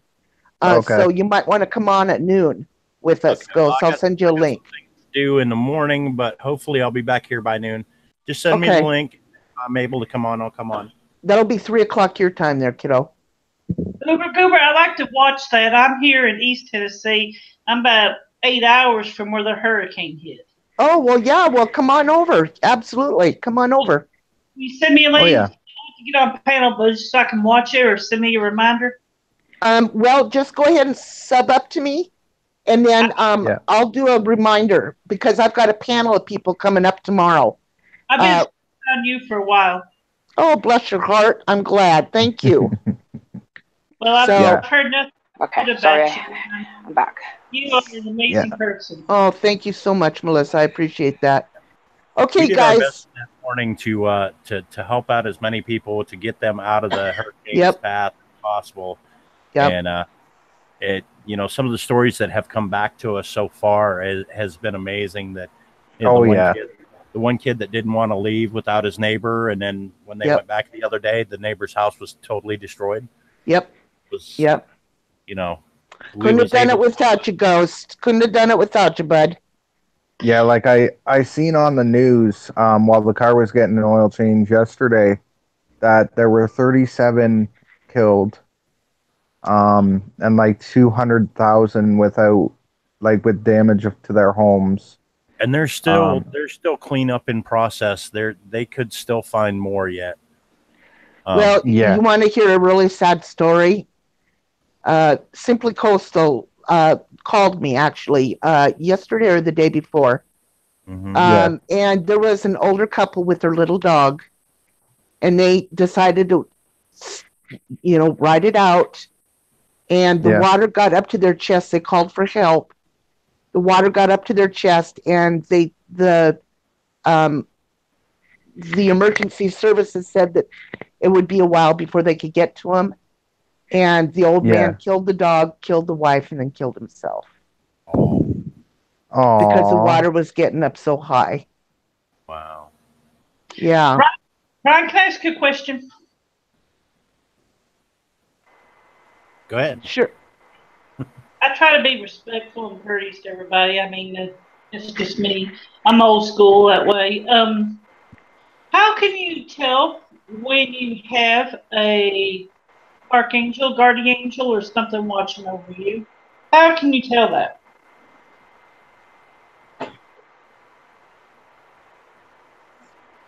I can't answer that. I mean, if I had one watching over me and everything was going good all the time, you know, I'd have that feeling that there was one, and I would feel blessed for everything that I had and everything that was going well in my life. Fortunately, I'm, you know, a little less of a spiritualist and more of a realist in situations like this. So it's not that I don't believe in spirits or anything like that, because I do.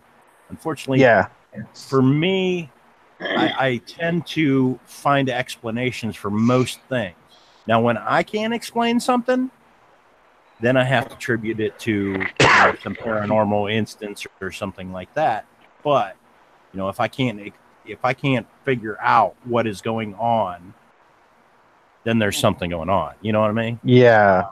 You all figure, like, there's times, and I have felt this, and it's not wishful thinking, because, you know, Mark always believed once you're gone, you're gone. There's no, you can't bring that person back. So he believed in always going forward. But do you feel like times when there's someone there with you and you just feel them, and it's like you can actually say their name because you just feel that they're right there? Yeah. Yep. Sometimes I even get the smell of that person. I have been able to communicate something like Goober did with Anarchy at times.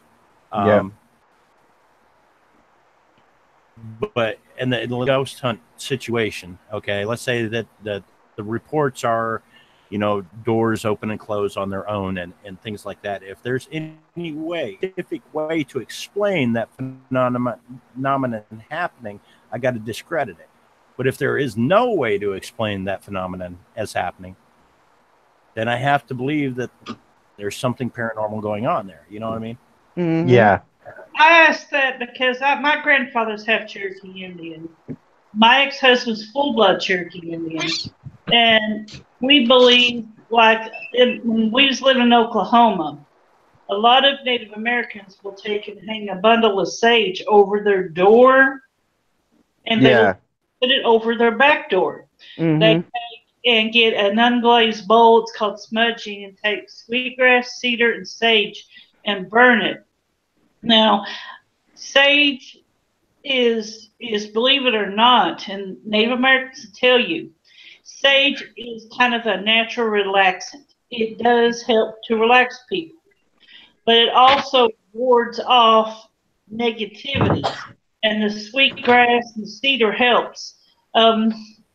My ex was Cheyenne Arapaho, and I went to a Sundance ceremony in Oklahoma about 3 or 4 years ago, and the best way to get sage is to actually get one from a medicine man that is grown and raised on a ceremonial ground. Yeah. Right. And because your cabinet's about to open on their own. Okay. Yeah. Because of my and heritage, your cabinet's about to open on your own own, he said. They did the other night on a panel with us too. They did. Oh my gosh.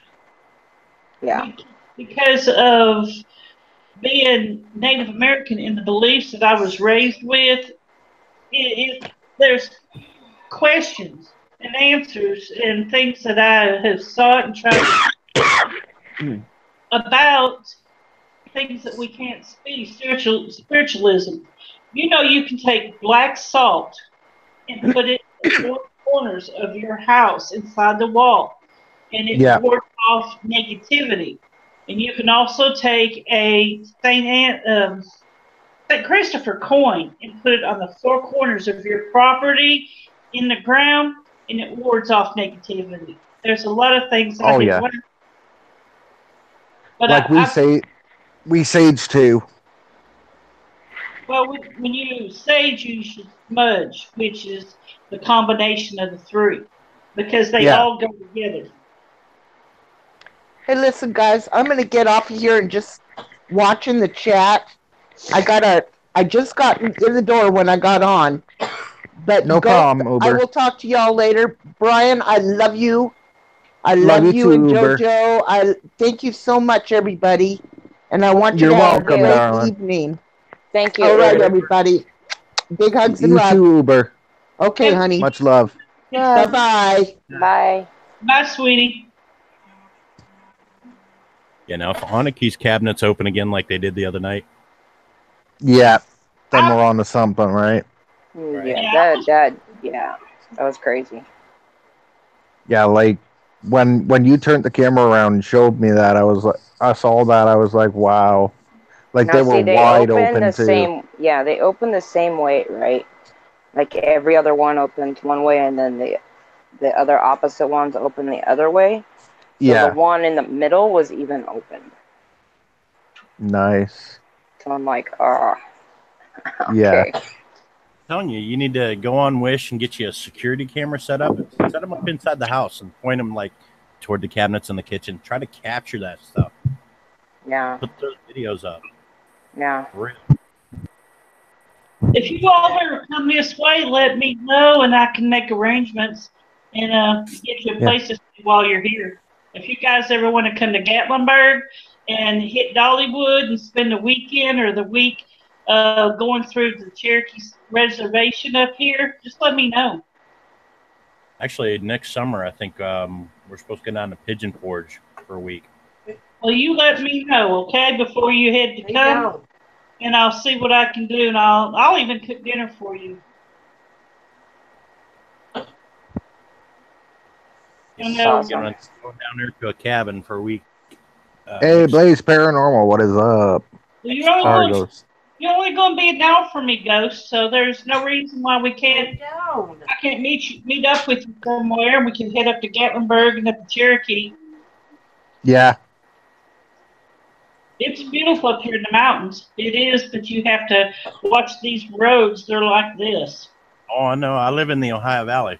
We're right here across the river from Wheeling, West Virginia.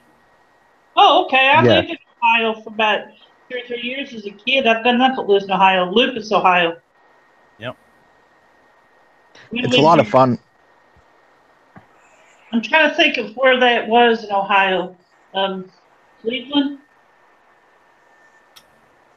Me too. Welcome, Blaze Paranormal. Hi, Lady Swan. Blaze Paranormal. I can't even see the questions. Okay, now I do. I'm blind as a bat. Welcome back, Lady Swan. Hi, Brian. Hello, Lady Swan. How are you, honey? Sick. Yeah. Hey, Kimmy. She caught the cold from my ex-wife. Oh.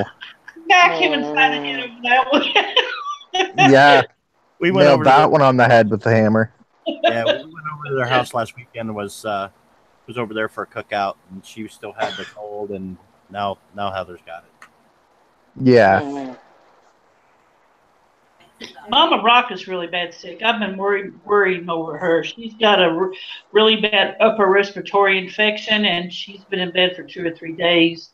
She called me last night, and she looks really pale, and I'm worried about her. It's not good. It's been going around. I mean, Jackson came home with it, like when the kids first go back to school and they come home with that first cold. He got it, and then I got it.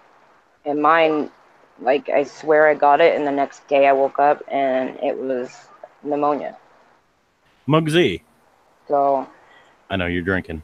And then now kind of. I was just wondering if you had any questions for any of these guys up on the panel, you know, with their any of their paranormal experiences. If you had any questions for them. Not really. I'm just listening.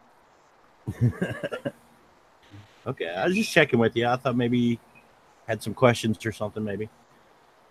I have a No, question. but my video is at 91% processed.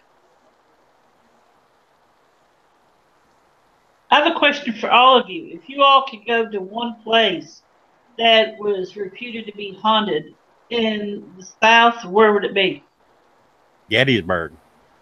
That's what I was thinking just now. I'd love to go there. Yep. I'm planning on a meetup next 4th of July over at Gettysburg. I'm going to try to get a bunch of people to meet up over there. Where exactly is Gettysburg at? I know it sounds like a dumb question. It's over in central Pennsylvania. Okay. I don't think that's too far from a few hours from where Blue Rock is. Montana? It's about 6.5 hours for Blue Rock to get to Gettysburg, but I'd love to have. National Park is about an hour and a half. I'd love to have a big meetup of all of us there. That would be. I would actually start saving up money now just so I can meet you guys next July. It would be so amazing. I'd take a Greyhound bus up there just to meet you all.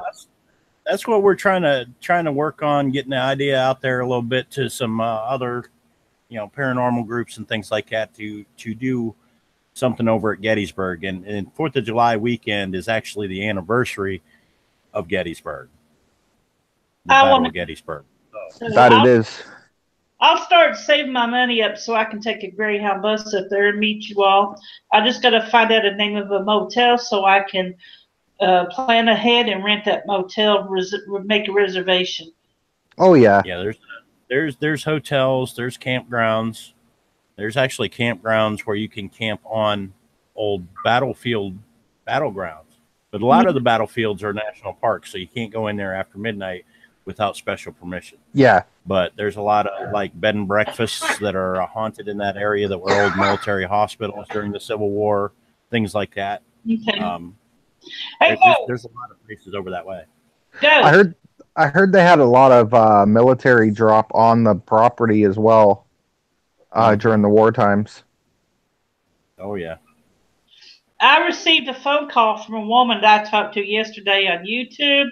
She sent me a message. Not YouTube, Facebook, and her name is Sue, and she's a reputed TV producer.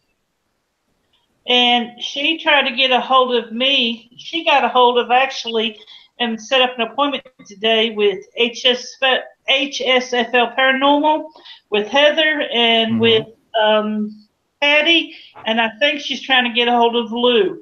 Her name is Sue Scapadudo. She is with a member of Rudy Ghost Paranormal Investigation fam. That's talking to him. Have you ever heard of her? Yep. I would have to look through. I've got a Ghost Mafia Facebook page that has a lot of affiliations with a ton, like 1,400 different paranormal groups all over the world, actually. So I'd have to go through that list. The name sounds familiar, but I haven't heard anything from that person myself. So okay, well, he's looking for paranormal groups to start up a series or make a show about. So you might want to I can give you her email address. You all can talk to her, but she actually called me today on my home phone. And she's looking for a lot of different people. She's interviewed John, and she's interviewing Heather and Patty tomorrow. If you got a pencil, I will give you her email address. I'll get it after we go off the air. Okay. Well, you can also get it from HSFL.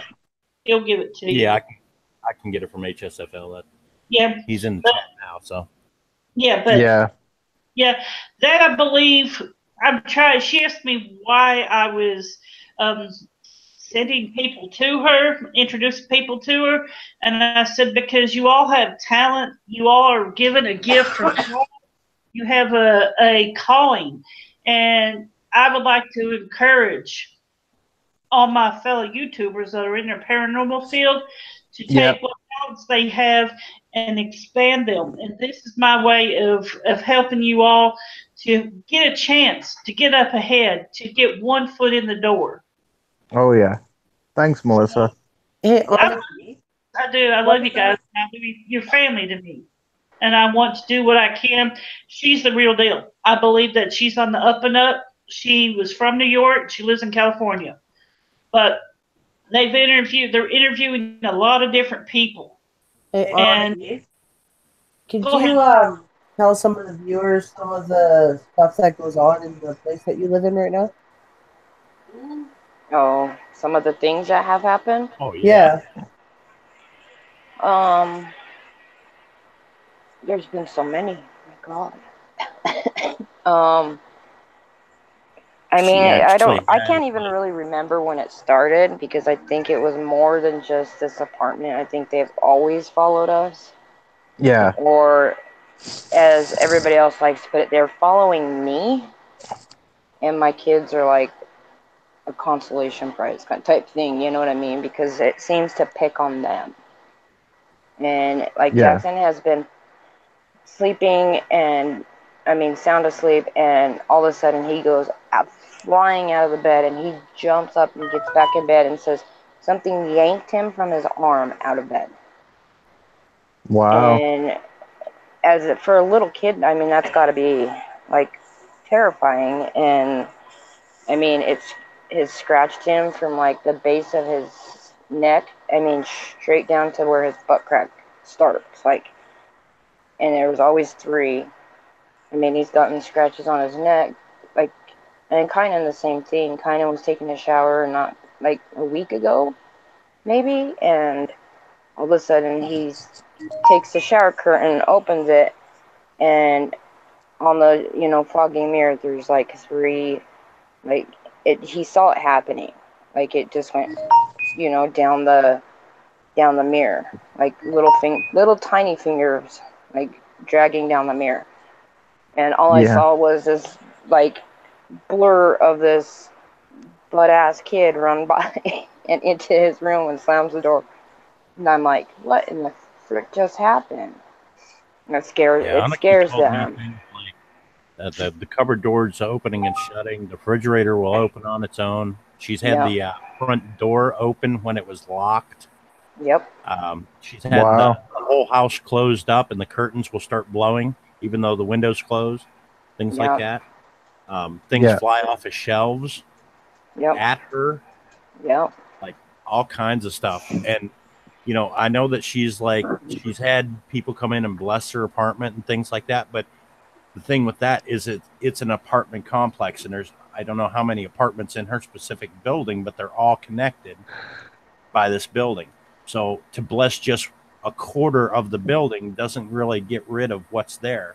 And if it's feeding off the negative energy of some of her neighbors, which needless to say are completely nuts. I've seen some of the videos. She can bless the house all she wants, but she's not going to get it out of the whole thing unless she's able to bless every apartment in that specific building. Exactly. Yeah. So I felt like it was a really and coming back to her place. Right. It's almost like you knew it was dark, and it was malicious and evil, and we had a priest come in and bless our house, and when he, and then I had neighbors tell me, like, there's something in my house, like there's something dark, can you come like see? I'm like, I don't do that type of thing, you can keep it. I said I had to get a priest to come and bless my house. I said, but you can look online and find out who, what you can do. And he said, that it continued for a while, and then all of a sudden it was like back in my house. So, and this has been like the last couple of weeks, like I knew something was in here, but it's one of those things where it's like you can see it without opening your eyes type thing. And so I just kept telling myself, it's the dog, but you could hear it crawling around in here. Do you know what I mean? And hold on. You're hearing things now, aren't you? Yes, I guarantee she's hearing something right now. You don't have to. Just wait a couple minutes. I know, but it's losing electricity. Okay. I don't know. There was like the dog standing there. He's like, look. You guys see him? He's like just standing there, and he makes this weird like Do you have a growling at television something. on? No. I You mean, don't have any- Jackson's playing video games, but it's muted. okay. Yeah. Is it possible for a Sounded spirit like to it follow was you back something home? with you. Is it possible what, Muggsy? For a spirit to follow you back home? Yeah, Yep. it's entirely possible. In fact, I've been having this burning sensation on the side of my neck every now and then. Now, when you left that when you left the location where you were filming earlier or whatnot, did you say a prayer before you left or anything? No, I did not. Okay. Ooh. Probably a good idea to say a prayer and kind of cleanse yourself. Whenever you're leaving a location like that, what you want to do is say a prayer and then let the spirits know you're not allowed to attach yourself to me. Say it out loud in a firm, strongly toned voice. Tell them you're not allowed to follow us. You're not allowed to leave here. You're not allowed to attach yourself to me or anybody else that's with me. Say a prayer and then leave there. Otherwise, you leave yourself open to, spirits attaching themselves to you, and you can start to have activity in your own home. You can experience different things. I was on a investigation at a cemetery one time, and it's been a while ago, but we had taken the kids, and I have 5 kids, so we had taken the kids up there, and they was, oh, it's a ghost hunt, it's a ghost hunt. Being kids, though, they went up to this mausoleum, and of course the mausoleum is locked. It's a big stone building structure, steel doors, glass windows, and they're doing things like knocking on the door, going, hello, is there anybody in it? Stupid shit like that. Typical kid type of stuff. Well, I'm there. I'm like, man, you shouldn't be doing that, kids. You shouldn't be doing that. I start getting this hellish headache. Like my head was splitting like a cord of wood. It was bad. I was like, it was a painful headache to the point where it almost made me nauseous. And the one daughter's boyfriend was there, and he started like acting strangely,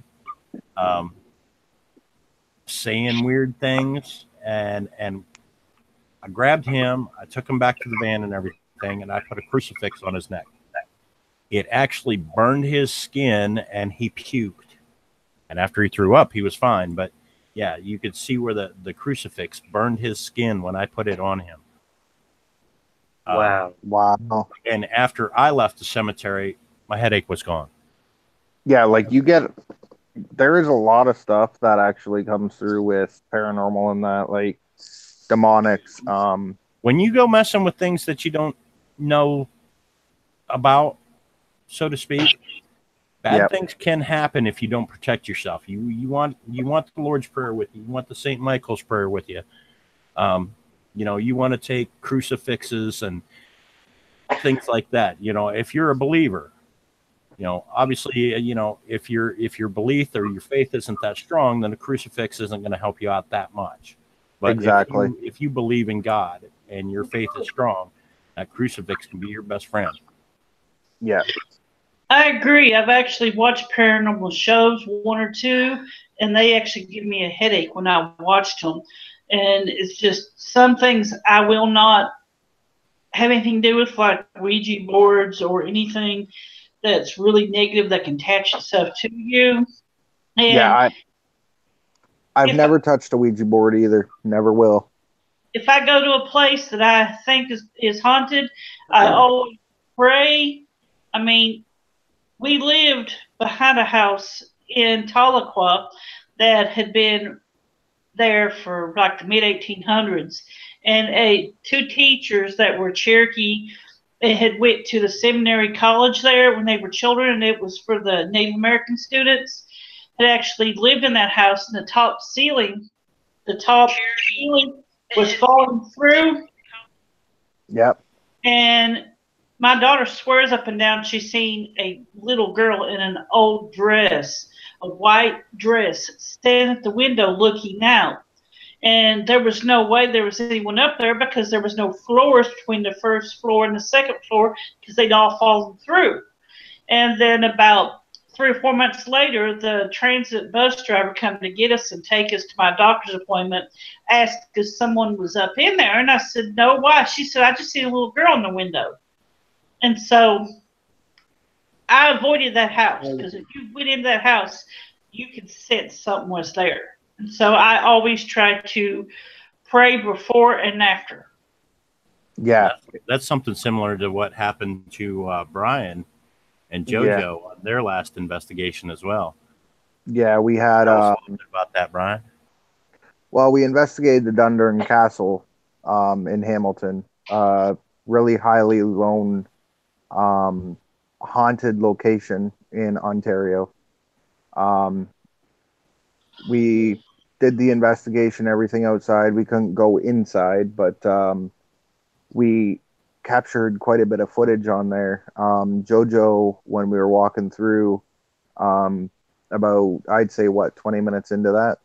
Yeah, something like that. Headed towards the boathouse, yeah. And we were walking toward the boathouse, and she had been kicked in the back of the shin. And like the back where her kneecap and that is, within like not even a minute, it was like ballooning out, and it was like all bruised.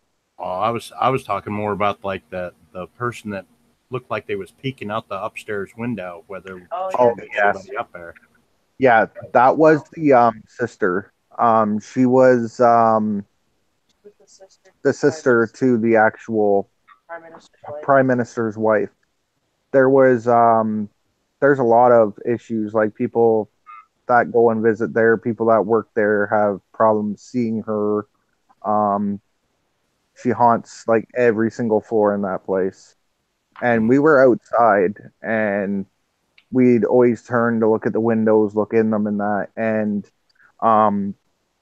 at one point on my actual live stream, I was looking through the one right window, and I kind of seen something. So I paused it, and there she was in a white gown standing at the window looking out. Yeah, Christy got the and like soldier. Yeah, Christy ended up getting a soldier because on the property they have the museum. Now, Christy and JoJo were through there during the day one time. They did like a walkthrough. And we were sitting and walking through, and she put the camera to the window, and you could see a soldier fully dressed in his suit, gun and all, and he was standing there staring at the camera. Now, all of their mannequins and that are on the second floor. This guy was on the main floor. Staring out at us. Just staring out. Oh my God. It was an intense investigation. When you get other paranormal investigators going there saying, yes, we hear the gunfire of the cannons, we smell the cannon fire, it's true. Like, we smelled everything. We smelled the cannon being shot. We heard it being shot. At one point, I sat on the front step to do an EVP, and there was no guy there whatsoever. There were no footprints coming up, and I turned the camera, and all of a sudden there was a guy sitting, like, just on the other side, smoking a cigarette. Yeah, that freaked me out, because, like, literally, there was nobody there, and then there was a legit person sitting there smoking. Yeah. And then he was gone again. Yeah. It was like, hold on though, we even panned our cameras.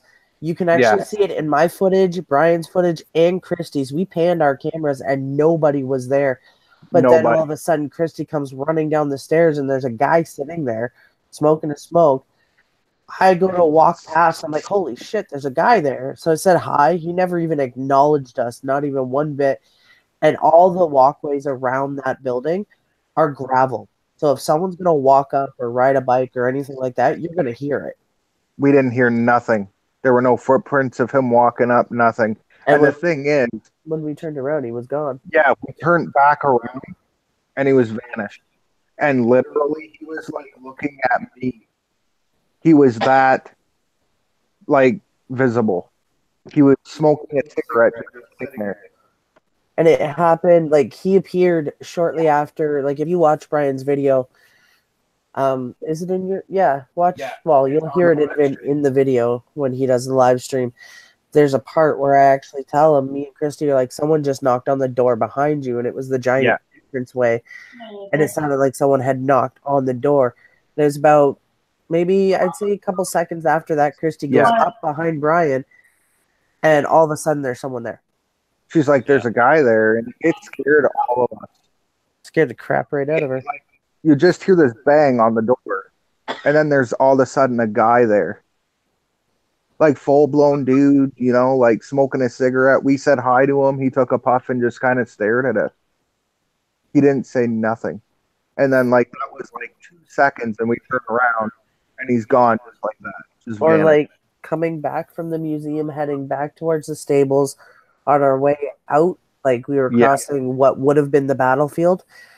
We were crossing that, and Christy and I kept looking at the mansion because there's a balcony at the main entrance above, like, I think it's the second floor. Yeah. And it kept, like, it looked like there was a man standing up there. There's no way to get up there, and all the windows and doors in the place on that floor are sealed.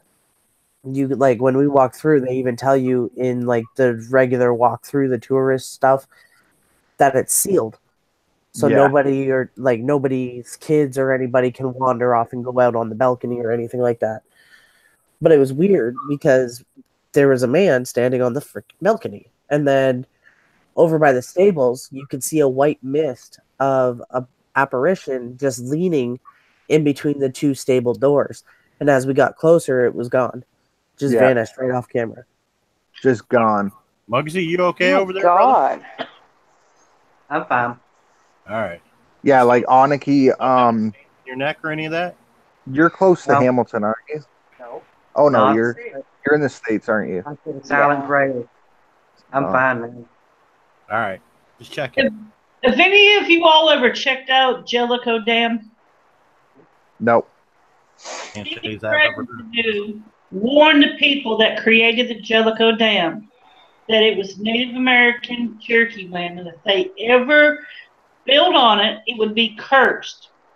They went ahead and built on it over top of Native American burial sites. And to this day, you can go in under that dam and you can actually hear Native Americans talking. And anybody that comes through there is going to see things that they're not prepared for. Ghost adventurers went there. And when they went there, they actually, a storm rose and actually blew over part of the dock, almost on top of them. Wow. So if you can look that up, it's right there in their video. But Jellicoe Dam was part of the Cherokee Reservation. And at one time, the Cherokee Reservation was North Carolina, Georgia, Kentucky, Tennessee, and a little bit of Alabama. Yeah, like they had a lot of land, the Cherokee up there. Well, down there, over there, wherever it is. I have a problem with direction, so. I understand. I have dyslexia a little bit. When it originally part of it belonged to the Creek Indians, and they fought against the Cherokees during the French and English War in the United States, and they sent part of the Creeks back up north. Yeah. They took part of their lands a long time ago. But there's a lot of haunted places here in the South, and in Tennessee especially. I mean, up there in the caves, right around the beginning of the Trail of Tears, I have an ancestor that was in the Trail of Tears. And they tell stories, and the family have passed it down through generations, how they would hide amongst cattle. Yeah. And they doubled back from Arkansas and came back through Kentucky. And it's in the court records. They tried to bound out her 3 children, which one of them, her son, was my ancestor, my great-grandfather. And they tried to bound them out into what they call indentured servitude. And to avoid losing her children, she denied their Cherokee blood. But there is a lot of deaths and people buried along the roadways that led from Cherokee through Tennessee. EJM was chatting in here. Feels like someone is looking at you. Sometimes you get scared and paranoid for no reason. You feel uncomfortable. It feels like you are carrying weight. You feel uncomfortable. Yeah. Yeah, which is what I was trying to tell you guys about the, like, I thought it was the dog that came in. I'm going to shut this window because there's Are you so feeling much freaking like noise. I can't I can't find a good spot to be. Well, when you was talking, when you first turned your mic back on there a few minutes ago, there was like some static sound that came in with you when you was talking, and it kind of sounded like whispers. I don't know if anybody else caught that or not, but I caught it. That's why I was asking you if there was a television on, and you said Jackson was playing his video game, but it was muted. So yeah, there's no like our TV is muted. Like, yeah. So Aniki. Yeah. One thing I wanted to ask: the cops end up coming to talk to you about that one investigation. Which one? Oh, the drug house investigation. Yeah, when the guys were like chasing you and trying to attack you and stuff. With the rocks? And I'm thinking then. Yeah. We never heard anything. Like, okay. So I don't know, but we probably ran about a mile back to the freaking car. Yeah, there's a lot of homeless in that area that camps out in those woods and stuff. You seen him on the video. It was an actual person. It wasn't like a spirit or anything, but he was coming after him. He was chasing him down. When we were reading the sign, and anybody can go back to that live stream or that video and see if they can catch it. But when we were reading the sign of what and why that trail is there, like you hear something go, like that's what I heard, right? And everybody there heard it. Like all 4 of us heard it. But everybody else caught something different. But it was still in that like breathing type whisper. And I think it was Craig and Jackson said it said help me. But me and Kynan, and they were on different parts of the sign, right? Because there was different, sides to it or whatever.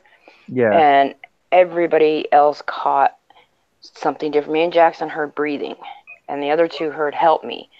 But I had to edit that shit. Yeah. Let me tell you, it said help me. Wow. And there wasn't any of our voices.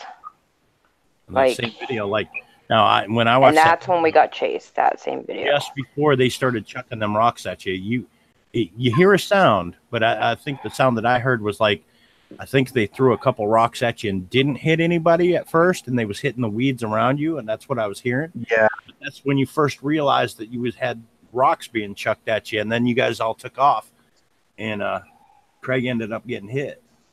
Yeah. You guys want to hear a funny haunted story? A funny haunted story? Yeah.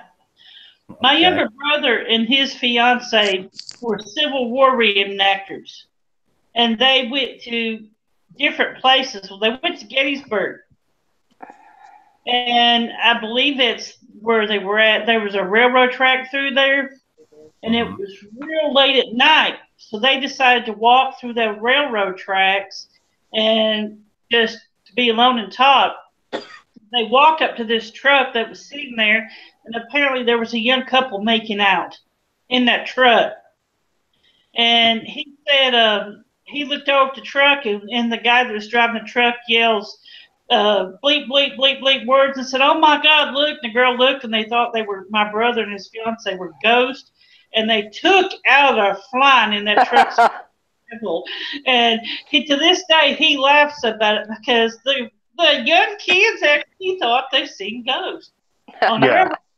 It was, and I mean, she had on the big hoop skirt and the Civil War dress, and he had on a Confederate uniform and had his rifle slung over his back. And wow.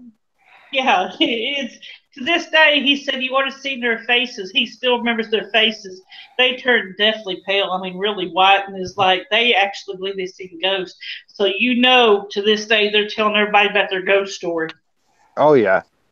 So Aniki, whatever happened? I know Ghost was trying to explain one that happened before I mentioned that. Which one was that one? With the drug house? Yeah, the investigation of the drug house. We ended up having to give them all of our video.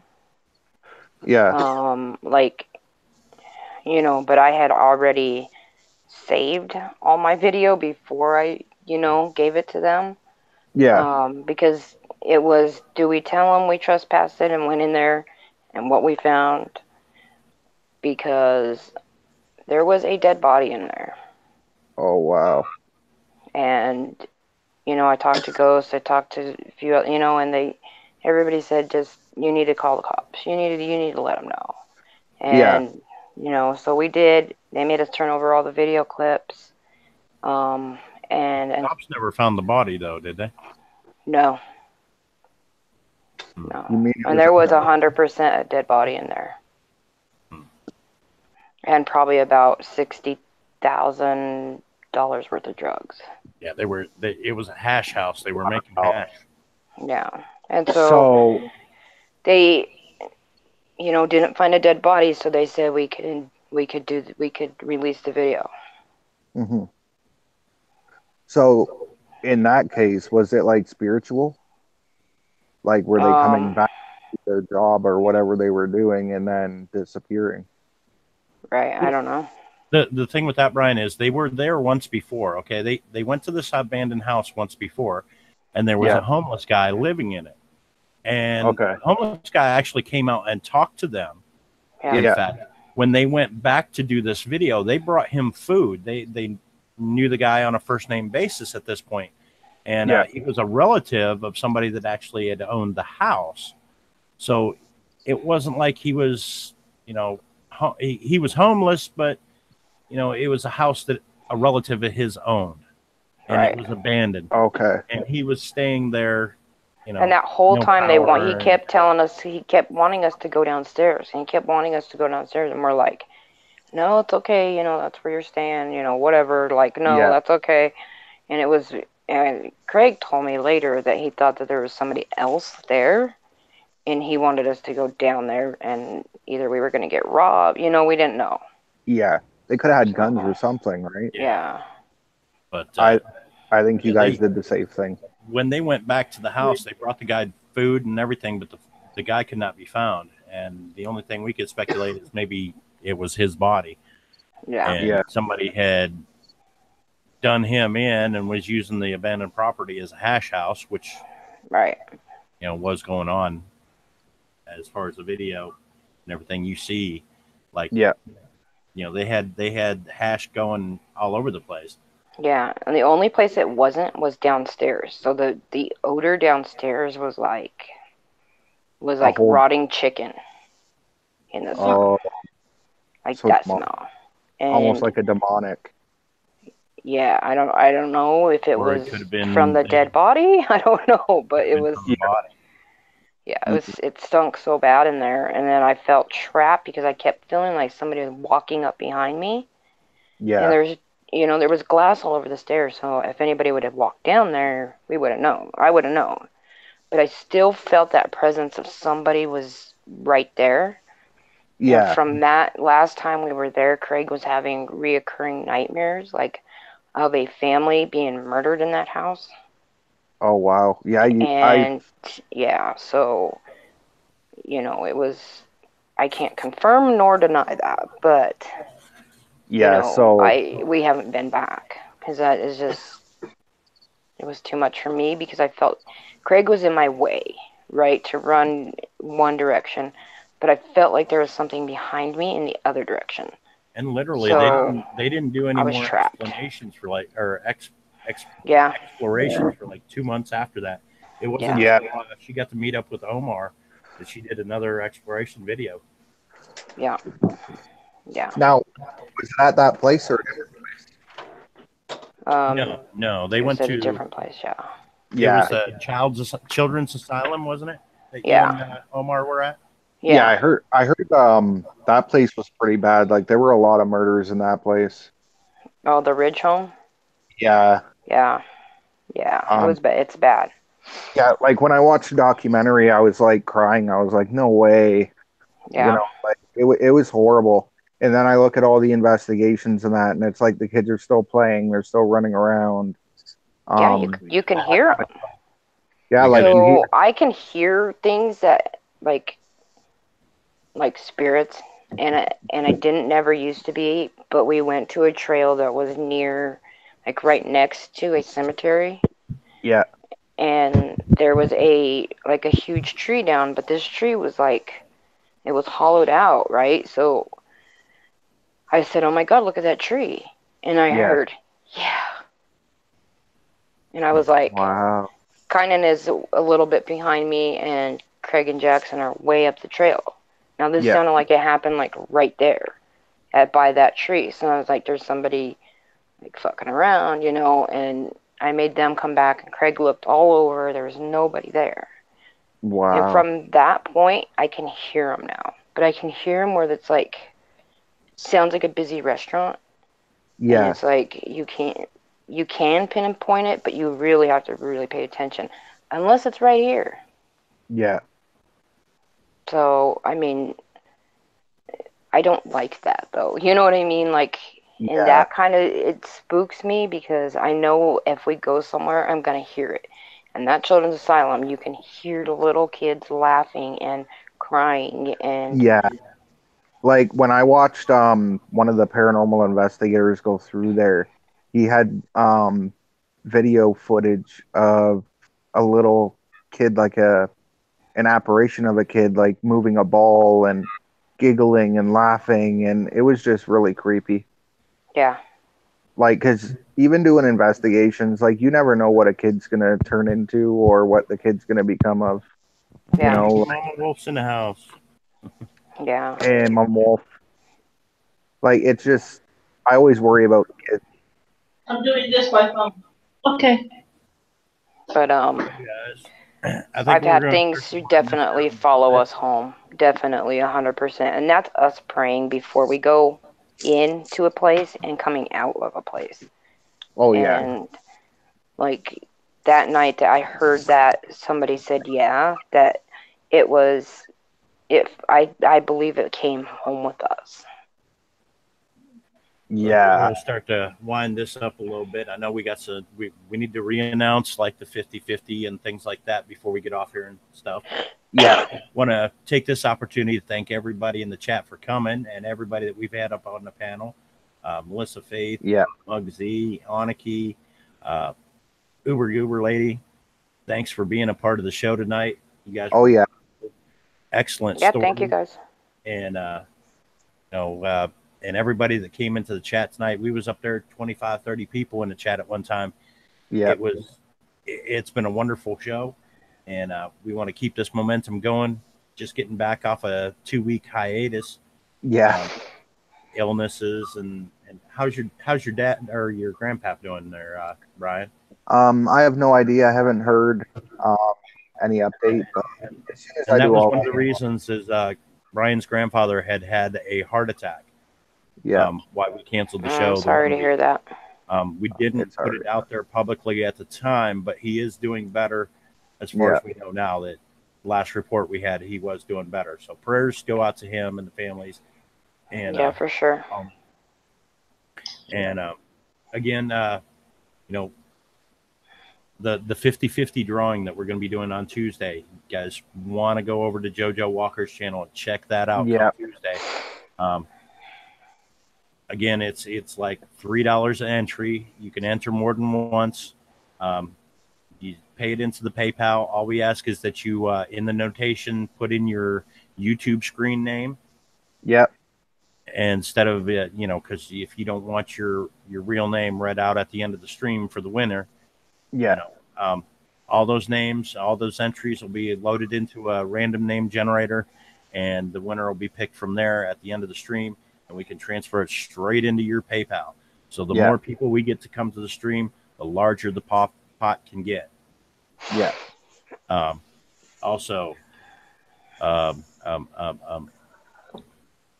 forget what else. I'm starting to get tired. That's all. I am too, man. But yeah, definitely check that out. And yes. JoJo's been doing #wars, which you know we did the other night. It was really fun. It was a blast. Melissa Faith was a part of that. She tied for. I had a blast with that. It was crazy. It was crazy. I had a blast. I haven't laughed so much as I did the other night. You guys just really made my entire week. Thank you. You're welcome. Ghost, I want to thank Brian and JoJo, all of you all, Annika, and just everybody in the panel. Thank you for letting me do this. I haven't been on the panel since, I guess it's been a good 2 months, and that I can remember. And it means a lot to me because I feel like you all have become a part of my YouTube family. And get over there, check out Melissa's channel, check out Muggsy's channel. His video that he did tonight is about to drop. Should be dropping anytime if it hasn't dropped already. His first ghost hunt ever. Check it out. Show his video some love. Hit that like, subscribe, ring that bell, share it out. Let's get him some views on that. Don't forget to go over, check out Aniki's channel. She does her channel as a story to get Jackson's story out there, and she has a lot of paranormal stuff that goes on. She does exploring.